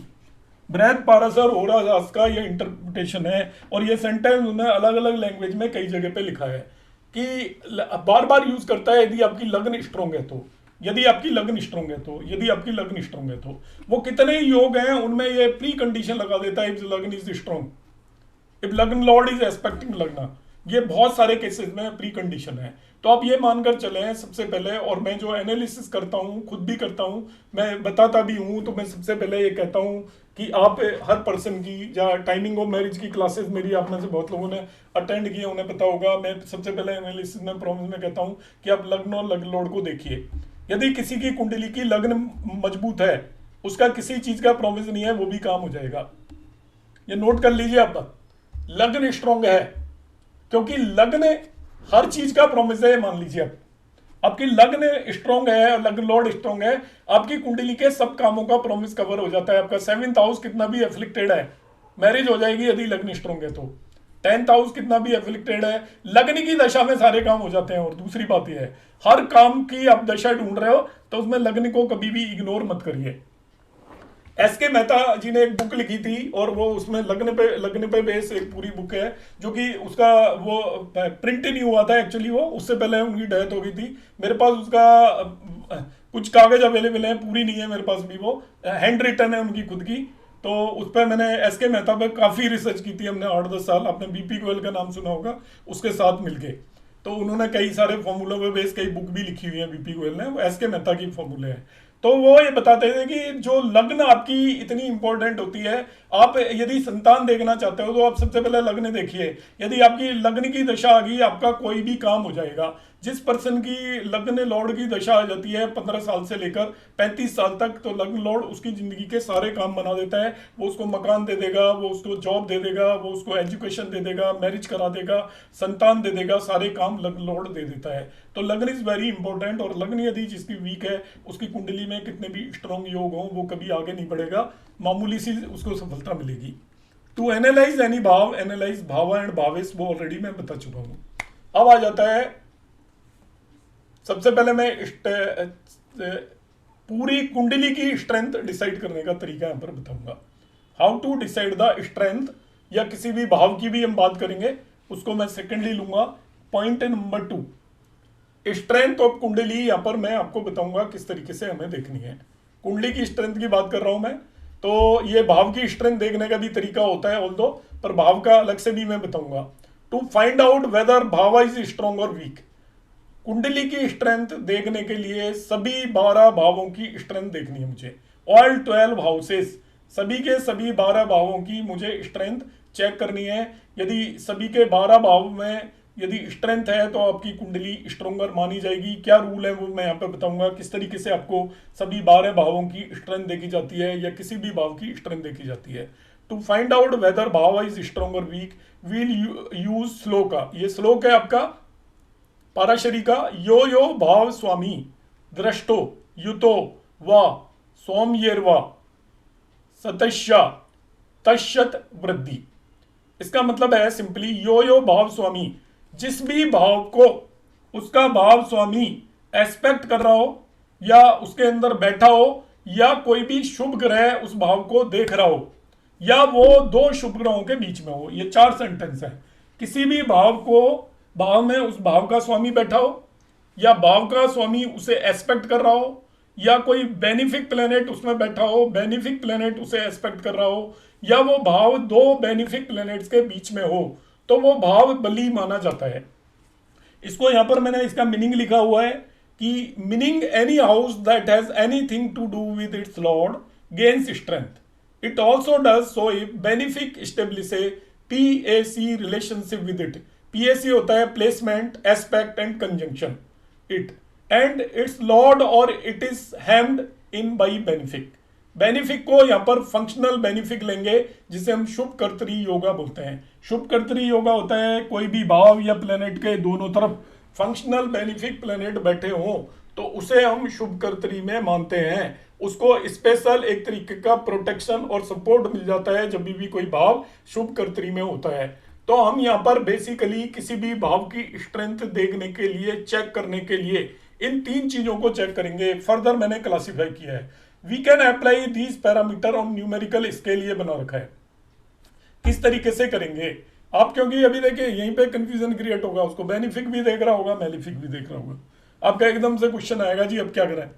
उसको इसके बाद उसको 2 मेलिफिक देख रहे होंगे, मगर उसको उसका लॉर्ड उसके अंदर बैठा होगा। तो मैं आपको एक चीज पहले से क्लैरिफाई कर देता हूं। यदि किसी भी भाव को उसका स्वामी देख रहा हो, लॉर्ड ऑफ द हाउस, या वहां पर बैठा हो, वो अनकंडीशनल स्ट्रॉन्ग माना जाएगा। बाकी सारी चीजें उसमें देखने की जरूरत नहीं है। किसी भी भाव के लॉर्ड का उससे लिंक बन गया भाव से, अब आप और कोई क्वेश्चन नहीं पूछोगे इसमें ये बैठ गया वो बैठ गया, जो मर्जी बैठ गया हो, जो मर्जी उसे देख ले। यदि उस भाव को उसका लॉर्ड एस्पेक्ट कर रहा है और उस भाव को उसमें खुद लॉर्ड बैठा है, वो भाव स्ट्रॉन्ग माना जाएगा। ऐसे मान के चलिए आप अपने मकान में बैठे हुए हो, आपके मकान को देख रहे हो, या फिर मतलब आपकी दृष्टि है आज की तारीख में, मान लीजिए आपने सीसीटीवी लगा रखा है, मोबाइल से देख रहे हो जहां भी बैठे हो वहां से, तो कोई भी कितने ही दुश्मन उसके आसपास भटकते रहो, आपके मकान का कुछ नहीं बिगाड़ सकते। तो ये आप सूत्र है, इसको डाउट मत लेके आना, इसलिए मैं पहले से ही क्लैरिफाई कर रहा हूं। जो प्रीवियस क्लासेस में जो जरूरत से ज्यादा डाउट आते हैं तो उनका आंसर मैं कोशिश करता हूं कि अगली बैच में पहले से ही दे दूं। तो अब यदि किसी भी भाव को कोई भी उसका स्वामी से किसी तरीके का उसका लिंक हो गया, वो अनकंडीशनल स्ट्रॉन्ग माना जाएगा। अब उसमें बेनिफिक मेलिफिक बैठे हो या बेनिफिक बैठे हो या सभी बैठे हो, अब कितना स्ट्रॉन्ग है उसके लिए दूसरा पैरामीटर है। मेलिफिक यदि उसको इन्फ्लुएंस कर रहे हैं तो स्ट्रेंथ कम होगी, मगर वो रहेगा स्ट्रॉन्गर ही, उसको वीक या नेगेटिव नहीं बोल सकते, ये ध्यान रखना बस। सेकंड है aspect and placement of benefic. यहां पे 65% वेटेज हमने दे दिया है lords relation with the house, मतलब 100 में से नंबर देने हैं, मैक्सिमम 100 मिल सकते हैं, तो 100 में से 65 नंबर तो उसको मिल गए आपके लॉर्ड से relation. 20% aspect and placement of benefic, उस भाव को यदि बेनिफिक देख ले तो आप ये मान लीजिए कि उसका 20% और पॉइंट मिल गए उसको, या बेनिफिक उस भाव के अंदर बैठ जाए, तभी भी 20% आपको पॉइंट मिल गए, वो और स्ट्रॉन्गर हो गया। And 15% to the house placed in shubh kartari, और 15 मार्क्स आप दे दोगे उसके दोनों तरफ शुभ कर्तरी में यदि है। अब देखिए इसका मैं आपको अलग अलग रूप बता देता हूं, जो आप क्वेश्चन पूछोगे कि वो उसका लॉर्ड नहीं देख रहा है जी, अब उसको एक बेनिफिक देख रहा है और मेलिफिक उसके अंदर जाकर बैठ गया, तो लॉर्ड के 65.65% तो हट ही गए। अब बेनिफिक भी उसको इन्फ्लुएंस कर रहा है, मेलिफिक भी कर रहा है, तो दोनों एक दूसरे को कैंसिल आउट कर देंगे और नेट वो जीरो हो जाएगा। जीरो का मतलब उसको स्ट्रॉन्ग नहीं मानेंगे। अब देखिए उसको एक मेलिफिक देख रहा है, ध्यान से समझिए, मेलिफिक उसके अंदर आकर बैठ गया, मगर वो शुभ कर्तरी में है, तो अभी भी ये मानिए, देखिए जो प्लेसमेंट ऑफ मेलिफिक में उसको 20 मार्क्स मिले माइनस, और शुभ कर्तरी में उसको 15 मार्क्स मिले प्लस, तो ओवरऑल वो आपका जीरो स्ट्रेंथ है, नेगेटिव ही चला गया, तो वो भाव आपका स्ट्रॉन्ग नहीं माना जाएगा। जब भी आपको इस तरीके से उसको ओवरऑल असेस करना है, तो इसलिए मैंने एक पहला सेंटेंस बोला था, यदि किसी भी भाव का लिंक यदि उस भाव के स्वामी और से किसी भी तरीके का हो जाता है, तो आप उसको अनकंडीशनल ये मान के चलेंगे ये भाव स्ट्रॉन्ग है। इन जनरल एनालिसिस स्ट्रेंथ कितनी है वो और फैक्टर्स पर डिपेंड करेगा, जितनी ज्यादा पॉजिटिव चीजें होंगी उतना भाव और स्ट्रॉन्ग होता जाएगा, मगर यदि लॉर्ड से लिंक हो गया तो वो स्ट्रॉन्ग होगा। बाकी उस पर मेलिफिक असर डाल रहे हो, चाहे वो आपका पाप कर्तरी में हो, जैसा मर्जी हो, वो स्ट्रॉन्ग माना जाएगा। मगर बाकी ऐसा केस नहीं है, तो अब आप देख रहे हो उसको बेनिफिक भी इन्फ्लुएंस कर रहा है, मेलिफिक भी कर रहा है, दोनों कर रहे हैं, तो आप उसे ना स्ट्रॉन्ग मानोगे ना वीक मानोगे, वो न्यूट्रल हो गया, बट इट्स नॉट स्ट्रॉन्ग। शुभ कर्तरी में और मेलिफिक भी इन्फ्लुएंस कर रहा है, तभी भी आप उसे न्यूट्रल सा ही मानकर चलेंगे। एक बेनिफिक कर रहा है, दो मेलिफिक कर रहे हैं, तो वो नेगेटिव हो गया, दो मेलिफिक की ताकत ज्यादा होगी नेगेटिव असर बजाय एक बेनिफिक के। इसके बाद आप ये भी देख सकते हो कि जो बेनिफिक इन्फ्लुएंस कर रहा है वो कौन सा है, पता लगे वो 9th लॉर्ड है, और मेलिफिक इन्फ्लुएंस कर रहा है वो पता लगे आपका 6th लॉर्ड है, तो आप ये मान के चलोगे कि 9th लॉर्ड में ज्यादा ताकत है 6th लॉर्ड से। इसलिए मैंने मार्क्स बताया था आपको पीछे। तो हमें ये अब ये कॉमन सेंस से सारी चीजें यूज करनी पड़ेंगी। मैंने यहाँ पर बताने की कोशिश की है, still we have to using common sense. Hand raise आप नोट कर लो, अभी 10 मिनट में बात करूंगा मैं, आप जो भी डाउट्स हैं वो नोट कर लो, A to Z डाउट्स, और मैं आपको कोई भी डाउट क्लियर हुए बगैर क्लास क्लोज नहीं करता कभी भी, आप उन्हें नोट कर लीजिए और मैं इसको फिर से लगा दूंगा, क्योंकि बीच में मैं डाउट पूछने लग गया तो सब पूछने लग जाएंगे, क्लास आगे बढ़ेगी नहीं, और डाउट में क्लियर कर दूंगा। अब यहाँ पे नीचे नोट लिखा हुआ है मैंने, व्हेन ए प्लेनेट एस्पेक्ट और प्लेस्ड इन ए भावा, जब भी कोई प्लेनेट एस्पेक्ट करता है या किसी भी भाव में बैठा होता है, तो it transfers its characteristic to that भाव। जिस भाव को भी कोई प्लेनेट एस्पेक्ट करता है या जिस भाव में भी कोई प्लेनेट बैठा होता है, तो अपने गुण उस भाव को दे देता है। Always consider natural and functional both characteristic. अब इस सेंटेंस को ध्यान रखना, वो दोनों तरीके के कैरेक्टरिस्टिक्स को ध्यान रखना है आपका जो प्लेनेट इन्फ्लुएंस कर रहा है। वो केवल यह नहीं कि उसके फंक्शनल कैरेक्टरिस्टिक आपने ध्यान रख लिए और नेचुरल को भूल गए, या नेचुरल ध्यान रख लिए फंक्शनल को भूल गए, दोनों को हमने ओवरऑल देखना है। और ओवरऑल यहाँ पे आपका पर्सनल असेसमेंट काम आएगा, इसका मैं कोई रूल नहीं दूंगा क्योंकि रूल है नहीं। जैसे आप लिविंग सिग्निफिकेशंस देख रहे हो, तो लिविंग सिग्निफिकेशंस के केस में यदि वो नेचुरल मेलिफिक है तो उसका ज्यादा असर माना जाएगा, बजाय फंक्शनली वो कैसा भी हो। मगर वो नेचुरल मेलिफिक हो गया तो लिविंग सिग्निफिकेशंस में नेचुरल मेलिफिक प्लेनेट का असर ज्यादा होता है, जो ऑलरेडी आपको बता चुका हूं। If a planet is natural malefic but functional benefic, it will influence भाव इन बोथ वे। मतलब कैसे बोथ वे, कैसे, क्योंकि वो नेचुरल मेलिफिक है तो अपना मेलिफिक असर भी डालेगा, और फंक्शनल बेनिफिक है तो बेनिफिक असर भी डालेगा, तो दोनों तरीके से इन्फ्लुएंस करेगा। For functional malefic consider only 6, 8, 12 lords, ये ध्यान रखना। जब फंक्शनल मेलिफिक में आपको अब बाकी चीजों को छोड़ देना है, जब असर देखना है तो 6, 8 एंड 12 लॉर्ड को देखना है, पाराशरी कंसेप्ट को छोड़ देना है। जब हम कहेंगे कि ये मेलिफिक है तो आप देखिएगा फंक्शनल मेलिफिक आप 6, 8, 12 लॉर्ड को मानकर चलना। जिस भाव को भी 6, 8, 12 लॉर्ड एस्पेक्ट करेंगे उस भाव पर नेगेटिव इन्फ्लुएंस डालेंगे, जिस भाव में भी 6, 8, 12 लॉर्ड जाकर बैठेंगे उस भाव पर भी नेगेटिव इन्फ्लुएंस डालेंगे। हाउ टू एनालाइज ए भाव। अब भाव को कैसे एनालाइज करना है, देखिए इसके मैंने ये रूल लिखे हुए हैं यहाँ पर कि किसी भी भाव को हम किस तरीके से एनालाइज करते हैं। उससे पहले मैं आपको एक कुंडली की स्ट्रेंथ देखना सिखाता हूँ, प्रैक्टिकल एग्जांपल लेता हूँ। यहाँ पर एक कुंडली बना लेता हूँ कोई, चलो आपके क्वेश्चंस हैं लेके फिर कुंडली एनालाइज करूंगा, पहले क्वेश्चन ले लेता हूं मैं।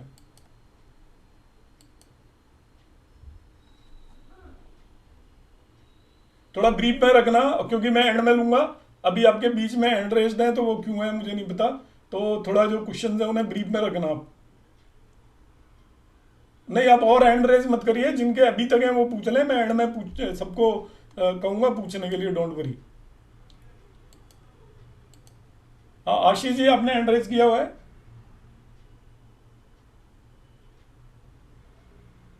एक मिनट।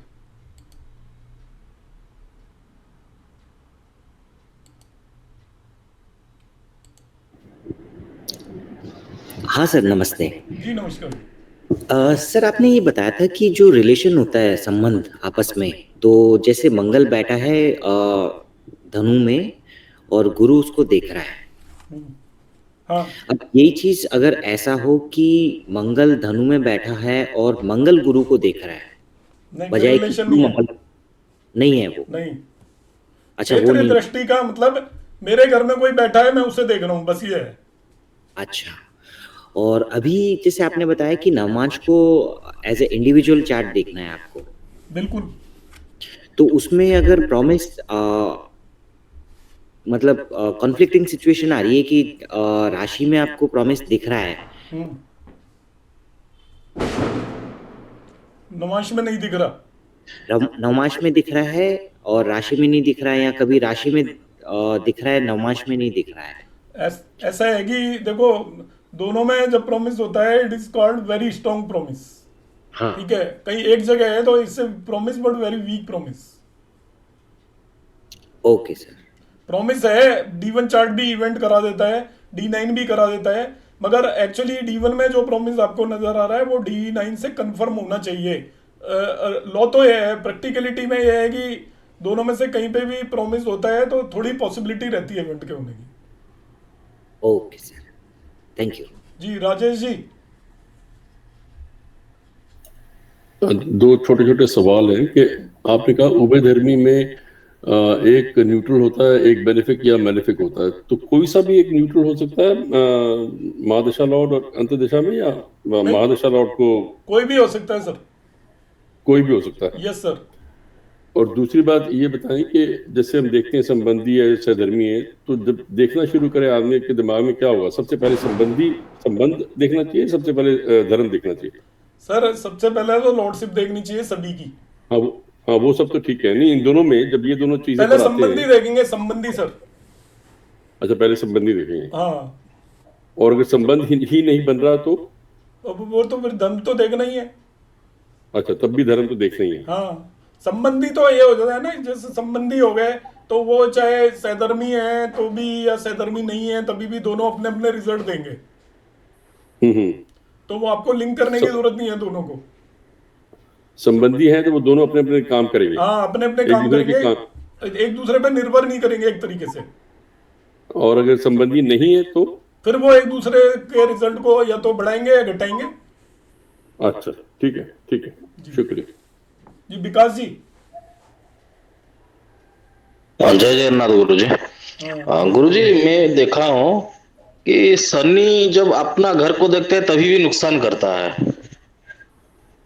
हाँ करता ही है वो तो। नहीं। हाँ तो गुरु जी आप। नहीं, घर को देखता है वो एक अलग चीज है, नुकसान घर का नहीं करता वो। वो तो भाव तो वो बली माना जाता है, उसमें जो प्लेनेट बैठा होगा उसको लॉस करेगा। उसको लॉस करता है, लेकिन गुरु जी मैं बहुत सारे कुंडली में देखा हूँ, अपने घर को देखने में वहां पे भी तो विपद आता है, वहां पे बहुत मतलब कष्टकारी होता है, देखा हूँ बहुत सारे में नहीं, ऐसा। आपका प्रैक्टिकल ऐसा एक्सपीरियंस होगा पर लॉजिकली ये नहीं है। जी जी जी जी क्योंकि ये जी जी। पाराशरी के नियम ये कहते हैं कि जो भी प्लेनेट अपने भाव को देखता है, मैंने आपको श्लोक भी बताया है, तो ये लॉजिकली जी जी ये सभी ग्रंथों में, मतलब पाराशरी नहीं, आप कोई भी क्लासिक पढ़ लो, चाहे जातक परिजात पढ़ लो या आप सरवार चिंतामणि पढ़ लो, सब जगह ये लॉजिक रहता है, कोई भी प्लेनेट अपने भाव को देखता है तो उसको बली करता है। जी जी जी जी। थैंक यू गुरु जी। राकेश जी, राकेश कुमार। हाँ जी सर, नमस्ते। जी नमस्कार जी। सर अगर कोई ग्रह उसके भाव में बैठता है और उसी में 6 8 12 के अभी आके बैठ जाता है, फिर क्या मानेंगे सर अपन नहीं, उसको? वो भाव तो मजबूती है, वो ग्रह को थोड़ा खराब करेगा, भाव को भी खराब करेगा, स्टिल भाव को आप स्ट्रोंग ही मानेंगे। अच्छा सर, थैंक यू सर। जी। और कोई तो नहीं है ना? चलो मैं आगे बढ़ रहा हूँ। एक कुंडली की हम स्ट्रेंथ चेक करना सीखेंगे। ये एक एग्जांपल मैं बताऊंगा। ज्योति मैम, आपने रेज किया हैंड अभी? हाँ जी। पूछिए ma'am. Suppose malefics aspect its own house, then benefics will be, its benefic effect will be more. No, no, malefic or benefic, any planet aspecting its own house. For own house, it is always benefic. Suppose Mars is in 11th house and it's aspecting 6th house, which is its own house. So So 6th house is stronger. नहीं यार, marks तो और 6th house को देख रहा है, तो then competition में आ जाएगा, जॉब मिल नहीं, जाएगा। वो अभी मत आप बताइए क्या होगा, मैं केवल हाउस बता रहा हूँ, अभी आप रिजल्ट मत बात करो। वैसे हेल्थ पॉइंट ऑफ व्यू, नहीं तो debt point of view, debt ज्यादा डेट होगा, लोन्स होगा वैसे तो। नहीं, it's not like that. The result, to decide the result we have to go discuss so many things. We cannot decide result only on the basis of aspect or on the basis of one particular dasha or antardasha. To decide the result, we have to check many things: the condition of planets, its degree, and influence of the transit. So many things we have to mix. Then only we can decide about the result. Till now, we are discussing only the strength of the house. That's what I'm saying. Strength of the house, अगर malefic house को देख रहा है। नहीं, आप malefic क्यों बोल रहे हो? Why are you classifying it? Its own house is. own house. Then Own house. whether it is malefic or benefic, it doesn't affect. अच्छा, Any good. planet aspecting its own house, that house will become stronger. अच्छा, one thing. And second thing, we are seeing D1, D9, everything. So what about the bhav No, chalit? I will not discuss Bhav Chalit, and when we use the divisional chart, there is no need to use Bhav Chalit. अच्छा, okay. Bhav Chalit is used by the people who don't use this divisional charts. अच्छा, okay. Okay. Thank you.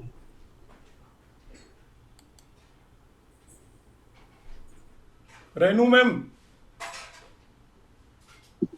नमस्कार sir, Renu आनंद देसाई। जी sir, नमस्कार। एक जैसे Scorpio लगन की कुंडली है जी।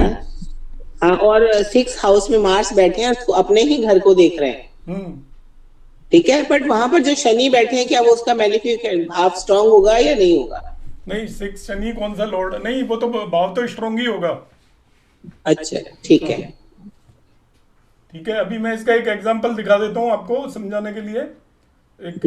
अभी मैं ये शेयर कर रहा हूँ एक कुंडली। अभी का जो चार्ट जो भी बनेगा वो हम डिस्कस करते हैं। देखिए, आपको कैसे चेक करना है वो बताने के लिए केवल ये। ठीक है, कि how to check the strength of the kundli. Thank you.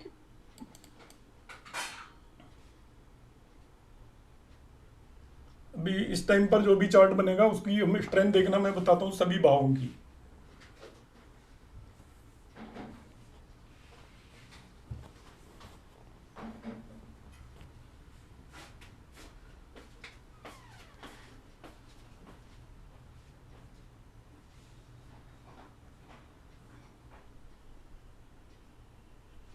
Slow है थोड़ा सा।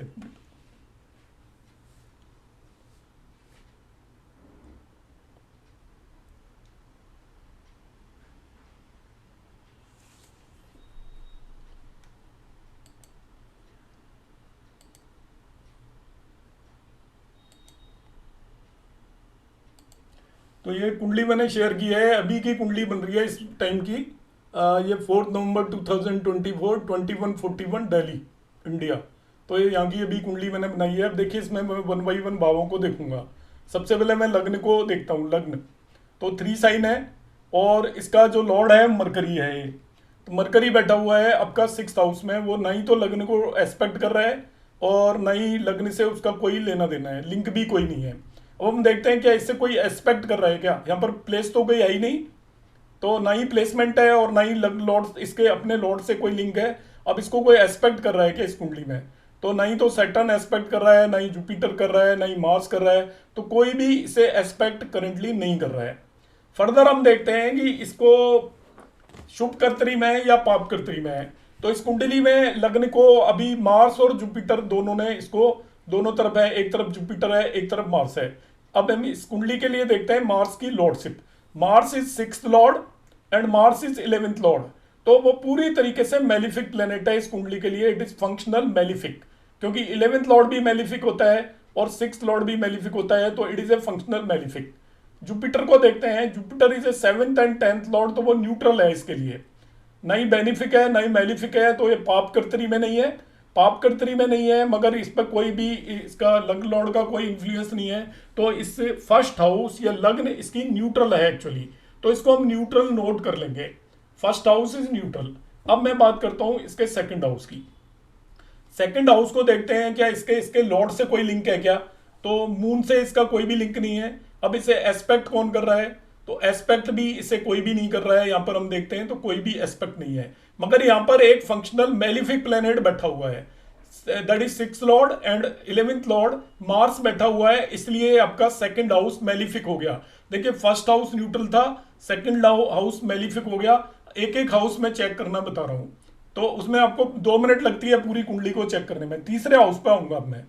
थर्ड हाउस में 5 साइन है, इसके लॉर्ड से इसका कोई भी लिंक नहीं है, देखिए थर्ड हाउस से लॉर्ड से लिंक नहीं है। अब मैं देखूंगा क्या इसे कोई एस्पेक्ट कर रहा है क्या, एक मिनट, इसको कोई एस्पेक्ट कर रहा है क्या, तो इसको देखिए सैटर्न एस्पेक्ट कर रहा है, सैटर्न यहाँ पर इसे एस्पेक्ट कर रहा है, सैटर्न के अलावा और कोई एस्पेक्ट नहीं कर रहा है इसको।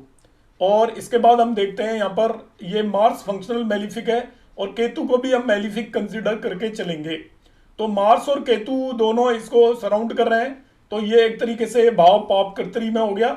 सैटर्न को हम देखते हैं क्या है इस कुंडली के लिए, सैटर्न 9th है, 8th एंड 9th लॉर्ड है, 8th एंड 9th लॉर्ड। तो 9th Lord as a 9th Lord इसको हम बेनिफिक कंसिडर करके चलते हैं। बेसिकली जब भी कोई भी planet 8th and 9th Lord आ जाए तो उसको ओवरऑल हम बेनिफिक मान के चलते हैं, और वो अपनी ही राशि में यदि बैठा हो तो वो स्ट्रॉन्ग बेनिफिक हो जाता है। 8th लॉर्ड के मैंने आपको नियम बताए थे, आपको याद आ गए होंगे शायद, कि 8th लॉर्ड के लिए ऐसा माना जाता है लग्न लॉर्ड और 8th लॉर्ड स्ट्रॉन्ग बेनिफिक होता है पूरी तरह यदि अपने ही साइन में बैठा हो। यदि 8th लॉर्ड किसी भी त्रिकोण हाउस का लॉर्ड और अपने ही भाव में बैठा हो तो वो स्ट्रॉन्ग बेनिफिक होता है। तो इसे यहाँ पे बेनिफिक एस्पेक्ट कर रहा है, फंक्शनल बेनिफिक है सैटर्न, फंक्शनल बेनिफिक एस्पेक्ट कर रहा है, मगर ये पाप कर्तरी में है, तो ये भाव भी आपका एक तरीके से दोनों एक दूसरे के इन्फ्लुएंस को न्यूट्रल कर देंगे। थोड़ा पॉजिटिव इन्फ्लुएंस है क्योंकि इसको 20% रिजल्ट दिया था मैंने फंक्शनल बेनिफिक के एस्पेक्ट को, और पाप कर्तरी को 15% लेस करूंगा तो ये लिटिल बिट पॉजिटिव है। तो ये भाव न्यूट्रल आया, ये भाव आपका नेगेटिव आया और ये आपका भाव स्ट्रॉन्ग आया, पॉजिटिव आया। अब मैं आ जाता हूँ चौथे भाव पे, 4th हाउस पर। इसका भी इसके लॉर्ड से कोई लिंक नहीं है और इसको एस्पेक्ट कर रहा है जुपिटर, जो कि यहाँ पर न्यूट्रल प्लेनेट है, बेनिफिक नहीं है, और कोई इसे एस्पेक्ट नहीं कर रहा है। राहु केतु एक्सिस पर है, तो राहु केतु एक्सिस की वजह से नेगेटिव हो गया, तो overall it's not a strong. तो ये भी आपका न्यूट्रल टाइप ही हम इसको मानकर चलेंगे। जुपिटर एस्पेक्ट कर रहा है, वो एक न्यूट्रल प्लेनेट है, राहु केतु एक्सिस है, तो इसको मोर एंड लेस नेगेटिव ही हुआ है। अब 5th हाउस की बात करते हैं, तो 5th हाउस को यहाँ पर हम देखते हैं, ना ही तो इसके लॉर्ड से इसका कोई लिंक है 5th हाउस से। इसको एस्पेक्ट कर रहा है मार्स, जो कि एक मेलिफिक है, 1 2 3 4 मार्स एस्पेक्ट कर रहा है, वो मेलिफिक है। यहाँ पे बैठा हुआ भी मेलिफिक है, सन बैठा हुआ है जो कि 3rd लॉर्ड है, वो फंक्शनल मेलिफिक है। तो देखिए एक मेलिफिक एस्पेक्ट कर रहा है, एक मेलिफिक बैठा हुआ है, कोई भी बेनिफिक इन्फ्लुएंस नहीं है, तो 5th हाउस भी नेगेटिव है इसके अंदर। अब आ जाता हूँ मैं 6th हाउस पर। 6th हाउस के अंदर इसका लॉर्ड कोई इन्फ्लुएंस डाल रहा है क्या, लॉर्ड कोई इन्फ्लुएंस नहीं डाल रहा। 6th हाउस के अंदर यहाँ पर हम देखते हैं मून बैठा हुआ है, मरकरी यहाँ पर एक बैठा हुआ है, तो मरकरी इसमें फंक्शनल बेनिफिक है, और इसके अंदर वीनस बैठा हुआ है, तो वीनस की एक लॉर्डशिप पॉजिटिव है, एक लॉर्डशिप नेगेटिव है। तो ये हम 5th हाउस को ओवरऑल ये लिटिल बिट पॉजिटिव है, क्योंकि इस पर 2 बेनिफिक प्लैनेट्स का इन्फ्लुएंस है, और जुपिटर भी इसे एस्पेक्ट कर रहा है जो कि न्यूट्रल है, और एक मून का जो इन्फ्लुएंस है वो भी एक्चुअली बेनिफिक हो जाएगा एज ए सेकंड लॉर्ड। यहाँ पर नीच का जरूर हो रहा है, मगर नीच का हमें नहीं देखना है इसमें। तो 6th हाउस पर देखिए मैं बता देता हूँ, लग्न लॉर्ड है और ये योग कारक हो गया मरकरी, तो एक योग कारक यहाँ पर बैठा हुआ है। Further Venus is the 5th Lord and 12th Lord, तो एज ए 5th लॉर्ड तो वो बेनिफिक है ही। यहाँ पर ये परसेचार्य के नियम से Venus as a 12th lord भी बेनिफिक ही होगा, तो 12th लॉर्ड वीनस भी बेनिफिक हो गया, 2 बेनिफिक हो गए। इसके बाद मैं मून को देखूंगा तो मून 2 बेनिफिक के साथ यहाँ पर बैठा हुआ है, तो मून भी बेनिफिक हो जाएगा। तो 3 बेनिफिक प्लेनेट बैठे हुए हैं, इसलिए 6th हाउस इसका फर्दर पॉजिटिव हो गया। 3rd हाउस भी पॉजिटिव था और 6th हाउस भी पॉजिटिव हो गया। अब आ जाता हूँ 7th हाउस पर। तो 7th हाउस को इसका लॉर्ड एस्पेक्ट कर रहा है क्या? लॉर्ड एस्पेक्ट नहीं कर रहा इसको। इसके अलावा कोई और प्लेनेट एस्पेक्ट कर रहा है क्या? हम देखते हैं। सैटर्न एस्पेक्ट कर रहा है क्या? इसको देख रहा है एक्चुअली सैटर्न, तो ये definitely 6th house is very strong positive है। सैटर्न भी इसको एस्पेक्ट नहीं कर रहा। मार्स देखते हैं, मार्स भी इसको एस्पेक्ट नहीं कर रहा, तो इसको कोई भी एस्पेक्ट नहीं कर रहा है। इसमें कोई भी प्लेस नहीं है, ना ही ये पाप कृत्रि में है, तो ये भाव न्यूट्रल है, पॉजिटिव नहीं है। इसके बाद आ जाते हैं 8th हाउस। तो 8th हाउस को फंक्शनल मेलिफिक मार्स एस्पेक्ट कर रहा है, इसके लॉर्ड से इसका कोई लिंक नहीं है। साथ ही साथ इसको जुपिटर भी एस्पेक्ट कर रहा है, मगर जुपिटर न्यूट्रल है इस केस में, तो बहुत ज्यादा इसको इंप्रूव नहीं कर पाएगा। तो ये मेलिफिक मार्स देख रहा है, इसलिए 8th हाउस भी नेगेटिव है। अब आ जाता है 9th हाउस इसका स्ट्रॉन्ग है, क्योंकि सैटर्न प्लेस्ड है इसी के अंदर।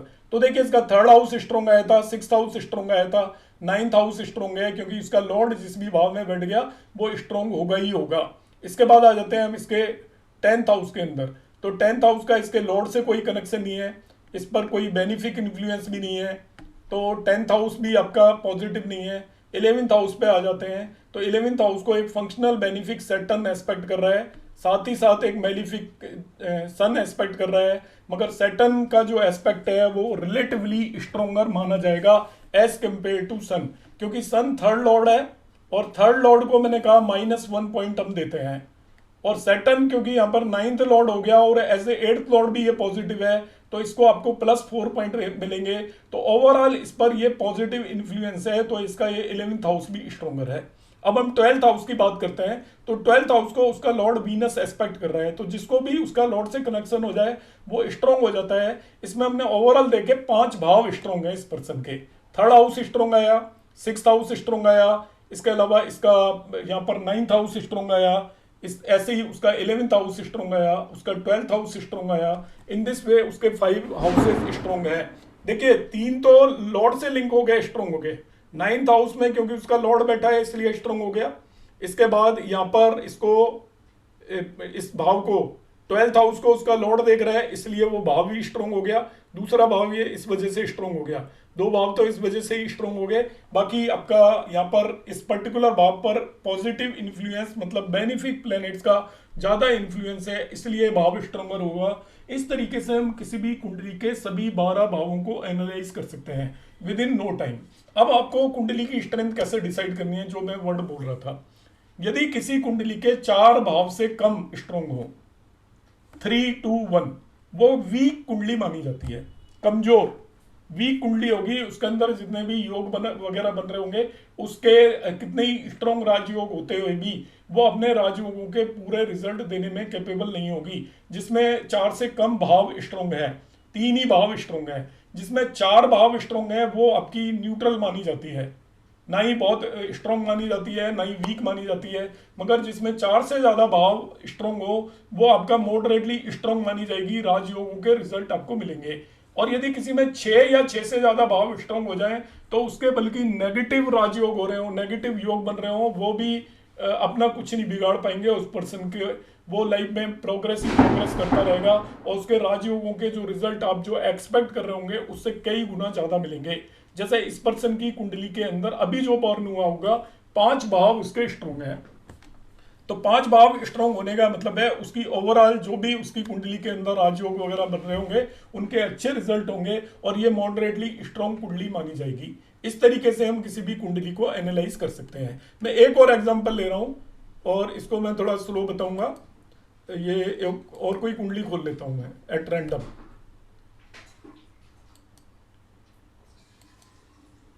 ये मैंने एक कुंडली यहाँ पर ओपन कर ली है। अब सबसे पहले ये आपका 6 वर्गो लग्न की कुंडली है, तो देखता हूं इसकी लग्न स्ट्रॉन्ग है या नहीं। लग्न को लग्न लॉर्ड मरकरी एस्पेक्ट कर रहा है, तो ये इसको हमने पॉजिटिव नंबर दे दिया, yes this is stronger house. बाकी कुछ नहीं देखना, मैं ऑलरेडी बता चुका हूं। जिसको उसका भाव का स्वामी एस्पेक्ट कर ले तो ना आपको नेगेटिव देखना है ना पॉजिटिव। अब आ जाता हूं मैं दूसरे भाव पर। 7 साइन है, उसका वीनस से अपने लॉर्ड से कोई भी लिंक नहीं है। अब इसे कौन एस्पेक्ट कर रहा है? हम देखते हैं इसे जुपिटर एस्पेक्ट कर रहे हैं, ऐसे 1 2 3 4 5 फिफ्थ दृष्टि से जुपिटर एस्पेक्ट कर रहे हैं। 12 11 10 10th आपका यहाँ पर इसको सैटर्न भी एस्पेक्ट कर रहा है, जुपिटर भी एस्पेक्ट कर रहा है, सैटर्न भी एस्पेक्ट कर रहा है, दो प्लेनेट एस्पेक्ट कर रहे हैं। सैटर्न यहाँ पर actually 5th and 6th lord है, it is 5th lord as well as 6th lord. तो 5th और 6th लॉर्ड जो भी प्लेनेट होता है वो ओवरऑल न्यूट्रल हो जाता है उस कुंडली के लिए। 5th लॉर्ड ये बेनिफिक है, मगर एज ए 6th लॉर्ड ये मेलिफिक है। तो दोनों को 5th लॉर्ड को मैंने आपको +2 पॉइंट देने के लिए कहा था, 6th लॉर्ड को -2, तो ओवरऑल सैटर्न न्यूट्रल हो गया। इसलिए सेकंड हाउस पर दो न्यूट्रल प्लैनेट का इन्फ्लुएंस है, so it is not a stronger, ये न्यूट्रल हाउस हो गया। अब मैं थर्ड हाउस की बात करूंगा। थर्ड हाउस के अंदर 8 साइन है, इसको कोई भी प्लैनेट यहाँ पर उसका लॉर्ड भी नहीं देख रहा है और कोई प्लैनेट भी नहीं देख रहा है, तो इस पर कोई भी इन्फ्लुएंस नहीं है, अगेन इट इज न्यूट्रल। जिस पर कोई इन्फ्लुएंस नहीं है या 0 पॉइंट मिल रहे हैं वो न्यूट्रल माना जाएगा। फोर्थ हाउस को देखते हैं तो उसका लॉर्ड जुपिटर देख रहा है, तो लॉर्ड देखने की वजह से fourth house is stronger house, तो लग्न भी स्ट्रॉन्ग है, फोर्थ हाउस भी स्ट्रॉन्ग है, दो हाउस स्ट्रॉन्ग हो गए। अब आ जाता हूँ 5th हाउस में, उसका लॉर्ड सैटर्न बैठा हुआ है, तो 5th house is also stronger. 6th house पर आ जाता हूँ, तो 6th हाउस को हम देखते हैं तो उसको कोई भी एस्पेक्ट कर रहा है क्या, जुपिटर एस्पेक्ट कर रहा है, मगर जुपिटर न्यूट्रल है इस कुंडली के लिए, तो 6th हाउस भी न्यूट्रल माना जाएगा। 7th हाउस को हम देखते हैं तो 7th हाउस पर यहाँ पर सैटर्न का एस्पेक्ट है, एक तो इसके अंदर 3 प्लेनेट बैठे हुए हैं, सन मरकरी एंड मून। अब देखते हैं इन्हें 1 बाई 1 हम। मरकरी की क्या स्थिति है, वो लग्न लॉर्ड है, तो यहाँ पर अच्छा है लग्न लॉर्ड। तो इसके बाद हम देखते हैं कि इसके अंदर मून बैठा हुआ है जो कि 11th लॉर्ड है, वो मेलिफिक है। अब हमको ये डिसाइड करना पड़ेगा यहाँ पर कि 12th lord as a Sun malefic है या बेनिफिक है, उस पर निर्भर करेगा। तो यहाँ पर ये कंजंक्शन हो रखा है, तो आप देखिए कि ये मरकरी के ज़्यादा क्लोज है, मून के ज़्यादा क्लोज है डिग्रीज में। तो यहाँ पर मैं सन को देखता हूँ, सन 12 डिग्री पर है, मून 23 डिग्री पर है और मरकरी 21 डिग्री पर है, तो सन मरकरी के ज़्यादा क्लोज हो गया। तो परसैचार्य के नियम के हिसाब से सन मरकरी की तरह बिहेव करेगा। इस कुंडली के लिए मरकरी बेनिफिक है, योग कारक है, इसलिए सन भी यहाँ पर बेनिफिक होगा। तो इस पर्टिकुलर हाउस के ऊपर 2 बेनिफिक प्लेनेट हो गए, सन एंड मरकरी, एक मेलिफिक हो गया मून, तो overall this house is also positive. इस पर्सन का देखिए 3rd हाउस भी स्ट्रोंगर है, इसका 4th भी स्ट्रोंगर है, इसका 10th भी, ये 7th भी स्ट्रोंगर है, 5th भी स्ट्रोंगर है। ये लाइफ में बहुत ज़्यादा प्रोग्रेस करेगा, बहुत ज़्यादा आगे बढ़ेगा, 3 केंद्र स्थान स्ट्रोंग है इसके। अब आ जाता हूँ मैं यहाँ पर इसके 8th हाउस पर, तो उसको उसका लॉर्ड मार्स देख रहा है, वो भी स्ट्रोंगर हो गया। अब आ जाता हूँ 9th हाउस पर, तो 9th हाउस को हम देखते हैं तो उसको कोई एस्पेक्ट कर रहा है क्या, 9th हाउस को कोई भी एस्पेक्ट नहीं कर रहा, ना कोई बेनिफिक यहाँ पर बैठा हुआ है, ना ही कोई बेनिफिक इसके अंदर प्लेस्ड है, आप कुंडली में देख सकते हैं, तो न्यूट्रल हो गया। 10th हाउस की बात करते हैं, तो 10th हाउस को कोई एस्पेक्ट कर रहा है क्या, तो 10th हाउस को यहाँ पर कोई भी एस्पेक्ट नहीं कर रहा, एक न्यूट्रल प्लेनेट बैठा हुआ है इस कुंडली के लिए, जुपिटर न्यूट्रल है, इसलिए ये भी न्यूट्रल है, स्ट्रॉन्ग नहीं है। 11th हाउस पर आ जाते हैं, तो 11th house Rahu Ketu axis पर है, पहली बात। तो दूसरी बात, यहाँ पर आपका एक स्ट्रॉन्गली मेलिफिक मार्स इसको एस्पेक्ट कर रहा है, स्ट्रॉन्गली मेलिफिक मार्स एस्पेक्ट कर रहा है, मगर साथ ही साथ इसको एक वीनस भी एस्पेक्ट कर रहा है जो बेनिफिक है, और सैटर्न भी एस्पेक्ट कर रहा है। तो इसको मैं ओवरऑल न्यूट्रल कंसीडर करके चलूंगा, सारे इफेक्ट एक दूसरे को इन्फ्लुएंस कर रहे हैं, वो नेगेट कर रहे हैं एक्चुअली, क्योंकि मार्स स्ट्रॉन्गली मेलिफिक है तो वीनस स्ट्रॉन्गली बेनिफिक है, दोनों ने एक दूसरे को न्यूट्रलाइज कर दिया। सैटर्न क्योंकि 6th और 5th लॉर्ड है, वो अपने आप को न्यूट्रलाइज कर रहा है, और राहु केतु एक्सिस हो गया, इसलिए स्ट्रॉन्ग तो नहीं कहूंगा इस भाव को। अब आ जाता है 12th हाउस, तो 12th हाउस को हम देखते हैं तो उसको मार्स एस्पेक्ट कर रहा है, बाकी शायद कोई भी एस्पेक्ट नहीं कर रहा, तो 12th हाउस भी इसके केस में वीक हो गया। तो इसके कौन कौन से हाउसेज स्ट्रॉन्ग आए, 1st house, 4th house, 5th house and this is the 7th house. तो 4 हाउसेज स्ट्रॉन्ग आए, तो 4 हाउसेज स्ट्रॉन्ग होने पर एवरेज काइंड ऑफ कुंडली है, एवरेज काइंड ऑफ कुंडली। यदि इसके 4 से कम होते तो इसको वीक कुंडली बोलता, 6 या 6 से ज़्यादा होते तो एक्स्ट्रा ऑर्डिनरी स्ट्रॉन्ग कुंडली बोलता। इस तरीके से हम किसी भी कुंडली की स्ट्रेंथ आइडेंटिफाई कर सकते हैं। तो उसमें हम यदि 4 से कम भाव स्ट्रोंग हो तो वो कुंडली वीक मानी जाती है। 4 हाउसेज स्ट्रोंग हो तो एवरेज मानी जाती है। 4 से आगे जितने हाउसेज स्ट्रोंग होते जाते हैं कुंडली की स्ट्रेंथ बढ़ती जाती है। 6 या 7 से ज़्यादा हाउसेज जनरली स्ट्रोंग नहीं होते हैं, मगर 6 हाउस भी किसी की कुंडली में स्ट्रोंग हो तो वो कुंडली बहुत ज़्यादा स्ट्रोंगर कंसिडर की जाती है।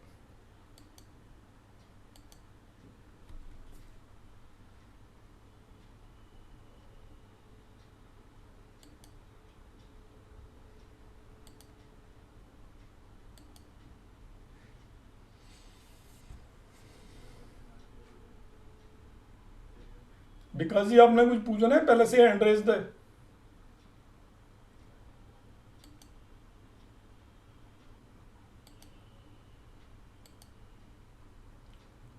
हाँ जी विकास जी, आपने कुछ पूछना है क्या?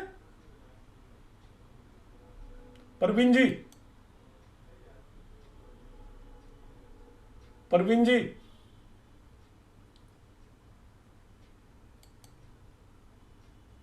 मेरी आवाज आ रही है नहीं आ रही है?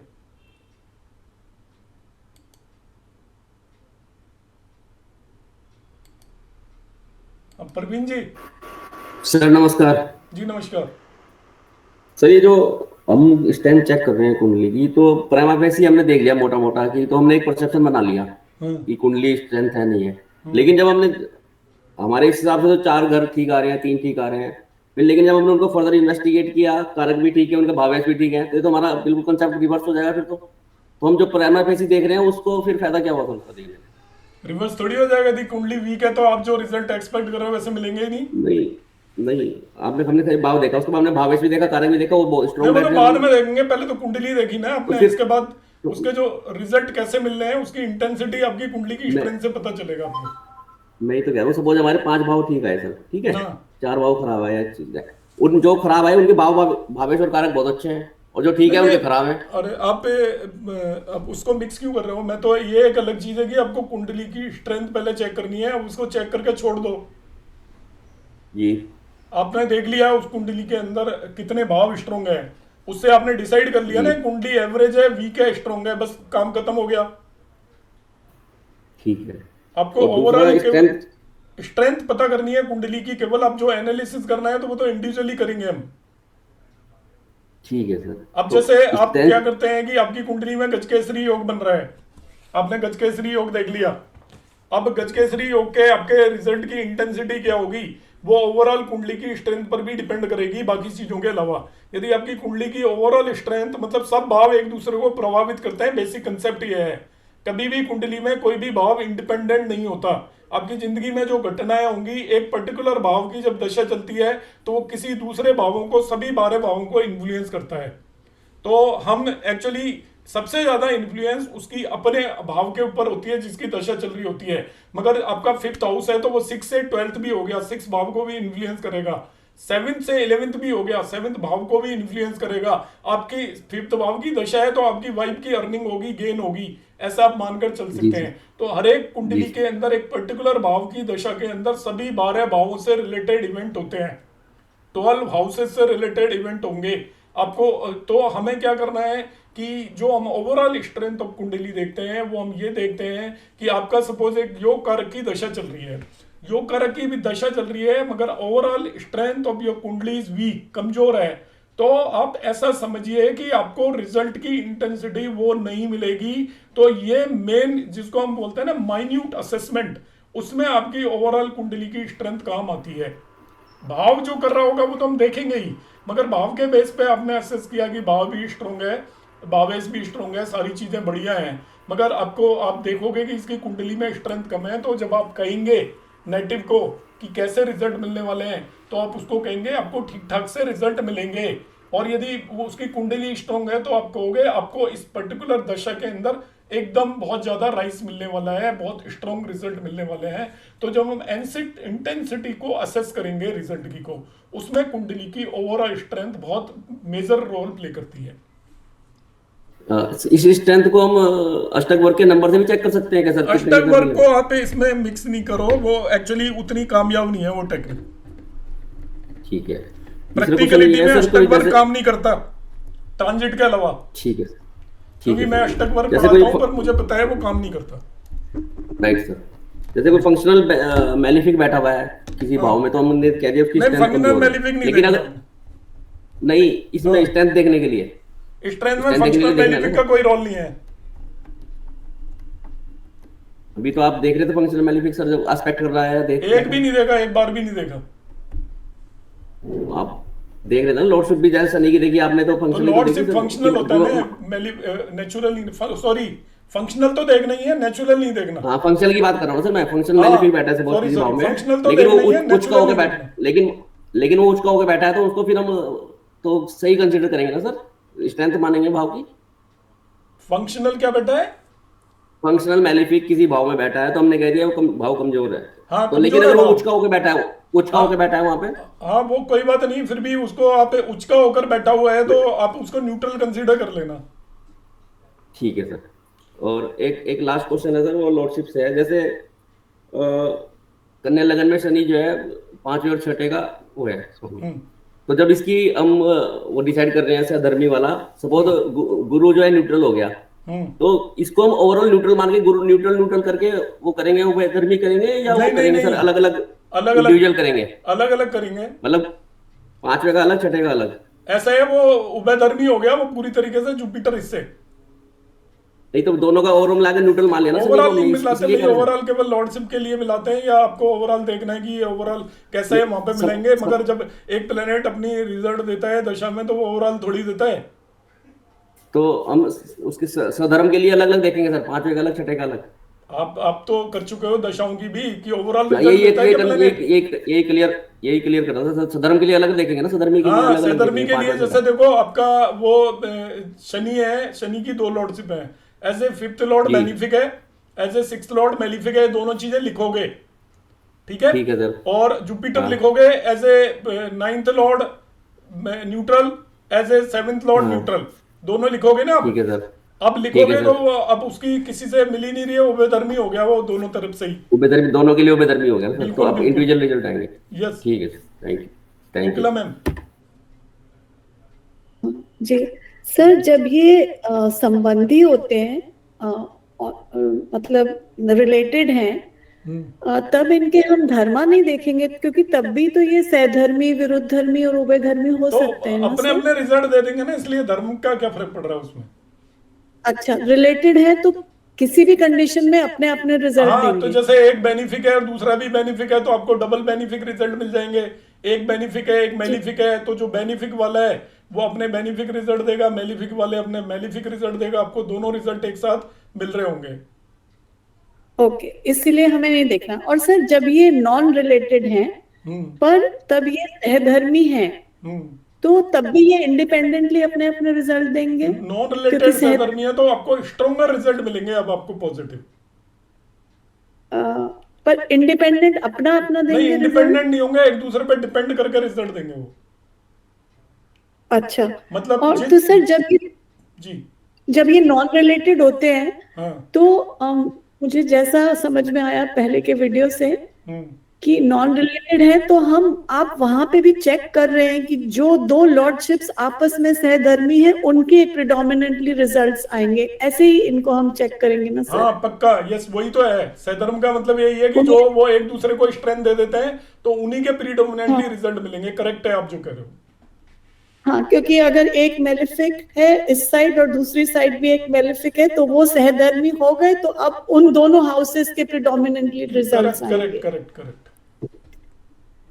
अच्छा सर, अगर D1 हम जब प्रॉमिस चेक कर रहे हैं तो आपने हमें अभी पूरा टाइम फंक्शनल से ही प्रॉमिस चेक किया कि फंक्शनल का एस्पेक्ट या बैठा है प्लैनेट, तो इसमें नेचुरल एस्पेक्ट का देखना ही नहीं है कि नेचुरली जो शुभ ग्रह बैठा है या शुभ ग्रह देख रहा है, वो प्रॉमिस में लाना ही नहीं है उसको? नहीं, स्टैटिक चेक करने के लिए नहीं लाना। एक्चुअली ऐसा है ना, प्रॉमिस का नेचुरल तो कोई रिजल्ट देते ही नहीं है ना, तो प्रॉमिस में क्या रोल है उनका? अच्छा, तो चाहे हम स्टैटिक प्रॉमिस में भी नेचुरल का रिजल्ट नहीं, नेचुरल को जिम्मेवारी नहीं होती रिजल्ट देने की, वो केवल इन्फ्लुएंस करते हैं दूसरों को बस। क्योंकि अच्छा, इसीलिए आपने फंक्शनल लिया। रिजल्ट तो दशाओं में मिलते हैं, और दशा नेचुरल से कोई लेना देना नहीं होता, फंक्शनल की होती है दशा। Correct correct sir.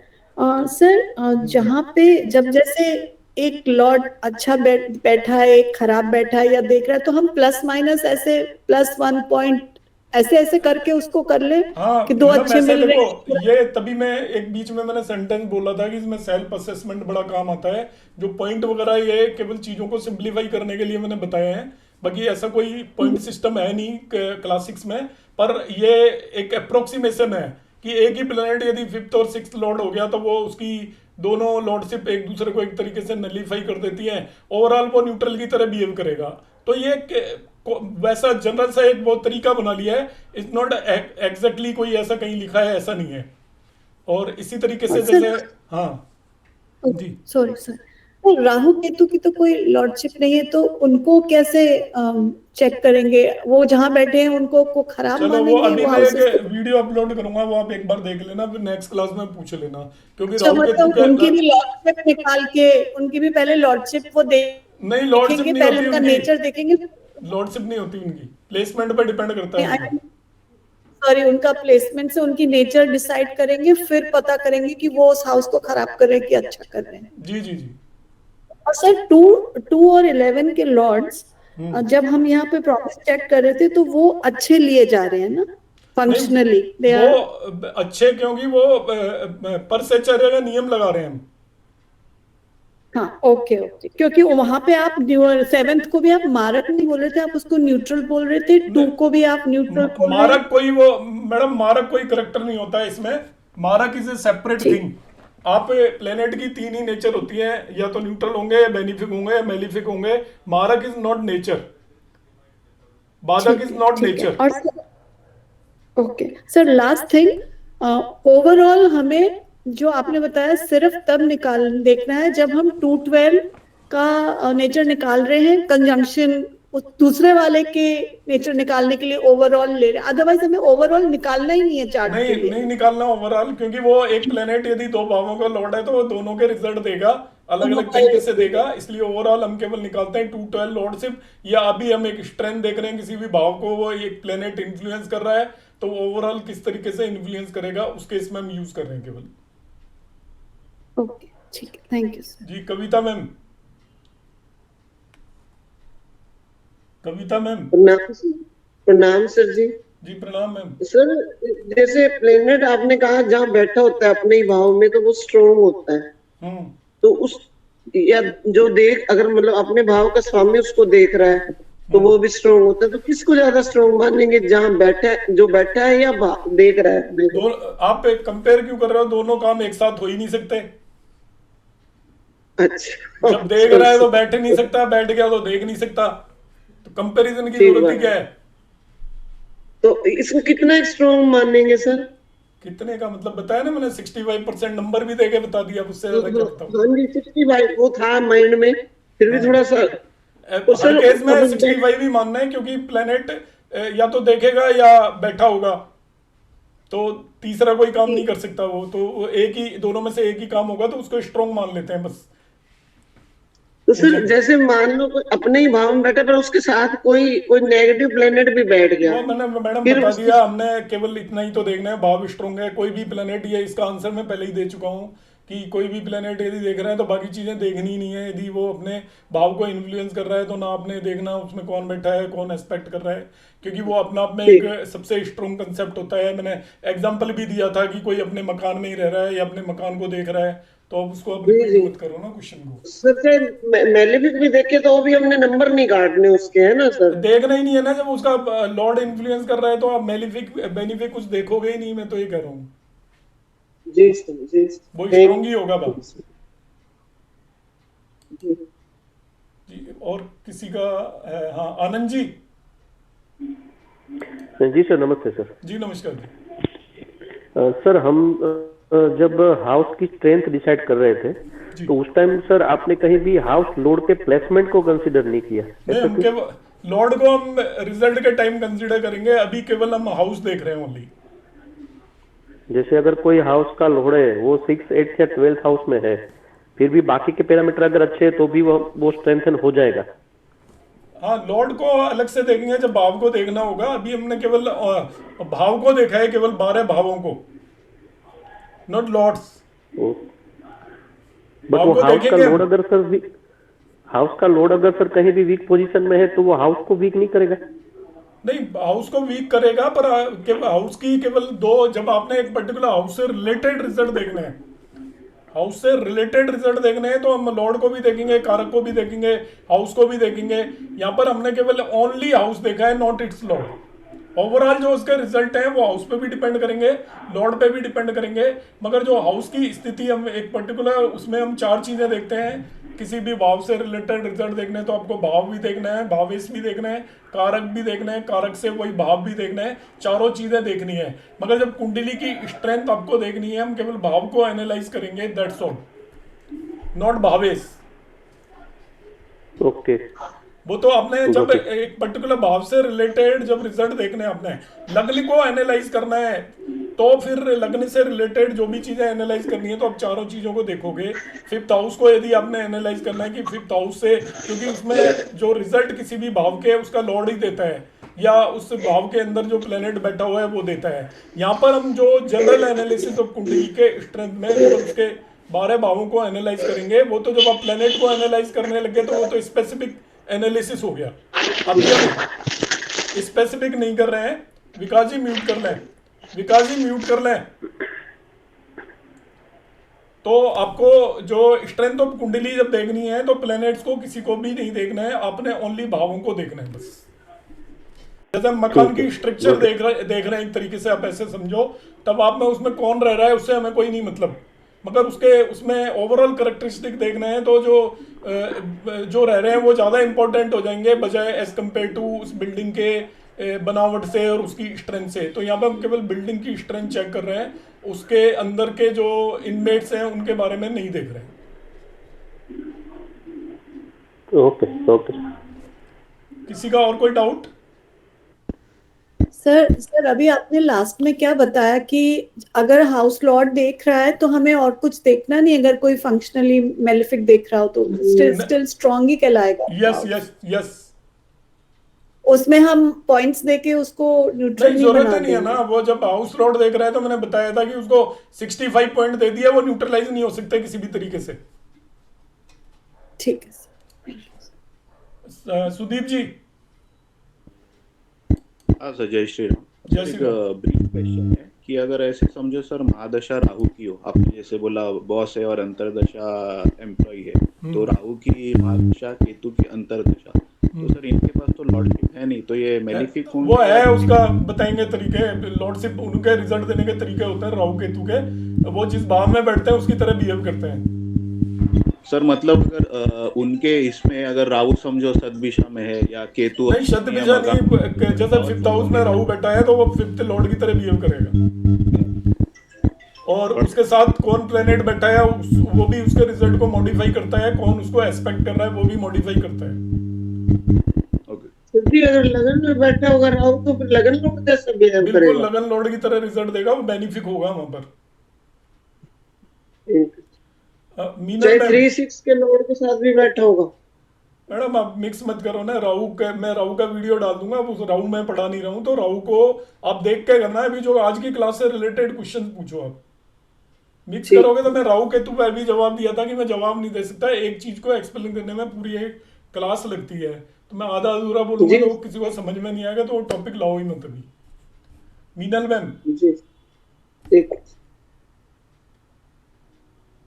हाँ सर, हरे कृष्णा। हरे कृष्णा। सर हाँ सर, ये पहले तो बता रही हूँ कि आपका जो क्लास था एकदम सुपरलेटिव कैटेगरी का था, बहुत अच्छा था और बहुत बहुत थैंक्स। लेकिन आप हर बार तारीफ करते हो, आपकी आदत है तारीफ करने की। नहीं सर, बहुत अच्छा था, लेकिन अनफॉर्चुनेटली मैं पूरा फॉलो नहीं कर पाई हूँ, और मैं फिर से देखूंगी। हो सकता है आप जो मैं क्वेश्चन पूछ रही हूँ आपने बताया हो, लेकिन फिर भी मैं हाँ जी। तो वो है कि जो आपने लॉन्जेविटी वाला प्लेलिस्ट रखा है ना, तो उसमें आपने बोला है वो जो निसर्गायु, अंशायु और एक और कौन सा आयु था, तो 3 टाइप के आयु जो डिटरमाइन करने। हाँ, पिंडायु, अंशायु, निसर्गायु। तो उसमें आपने जो है ये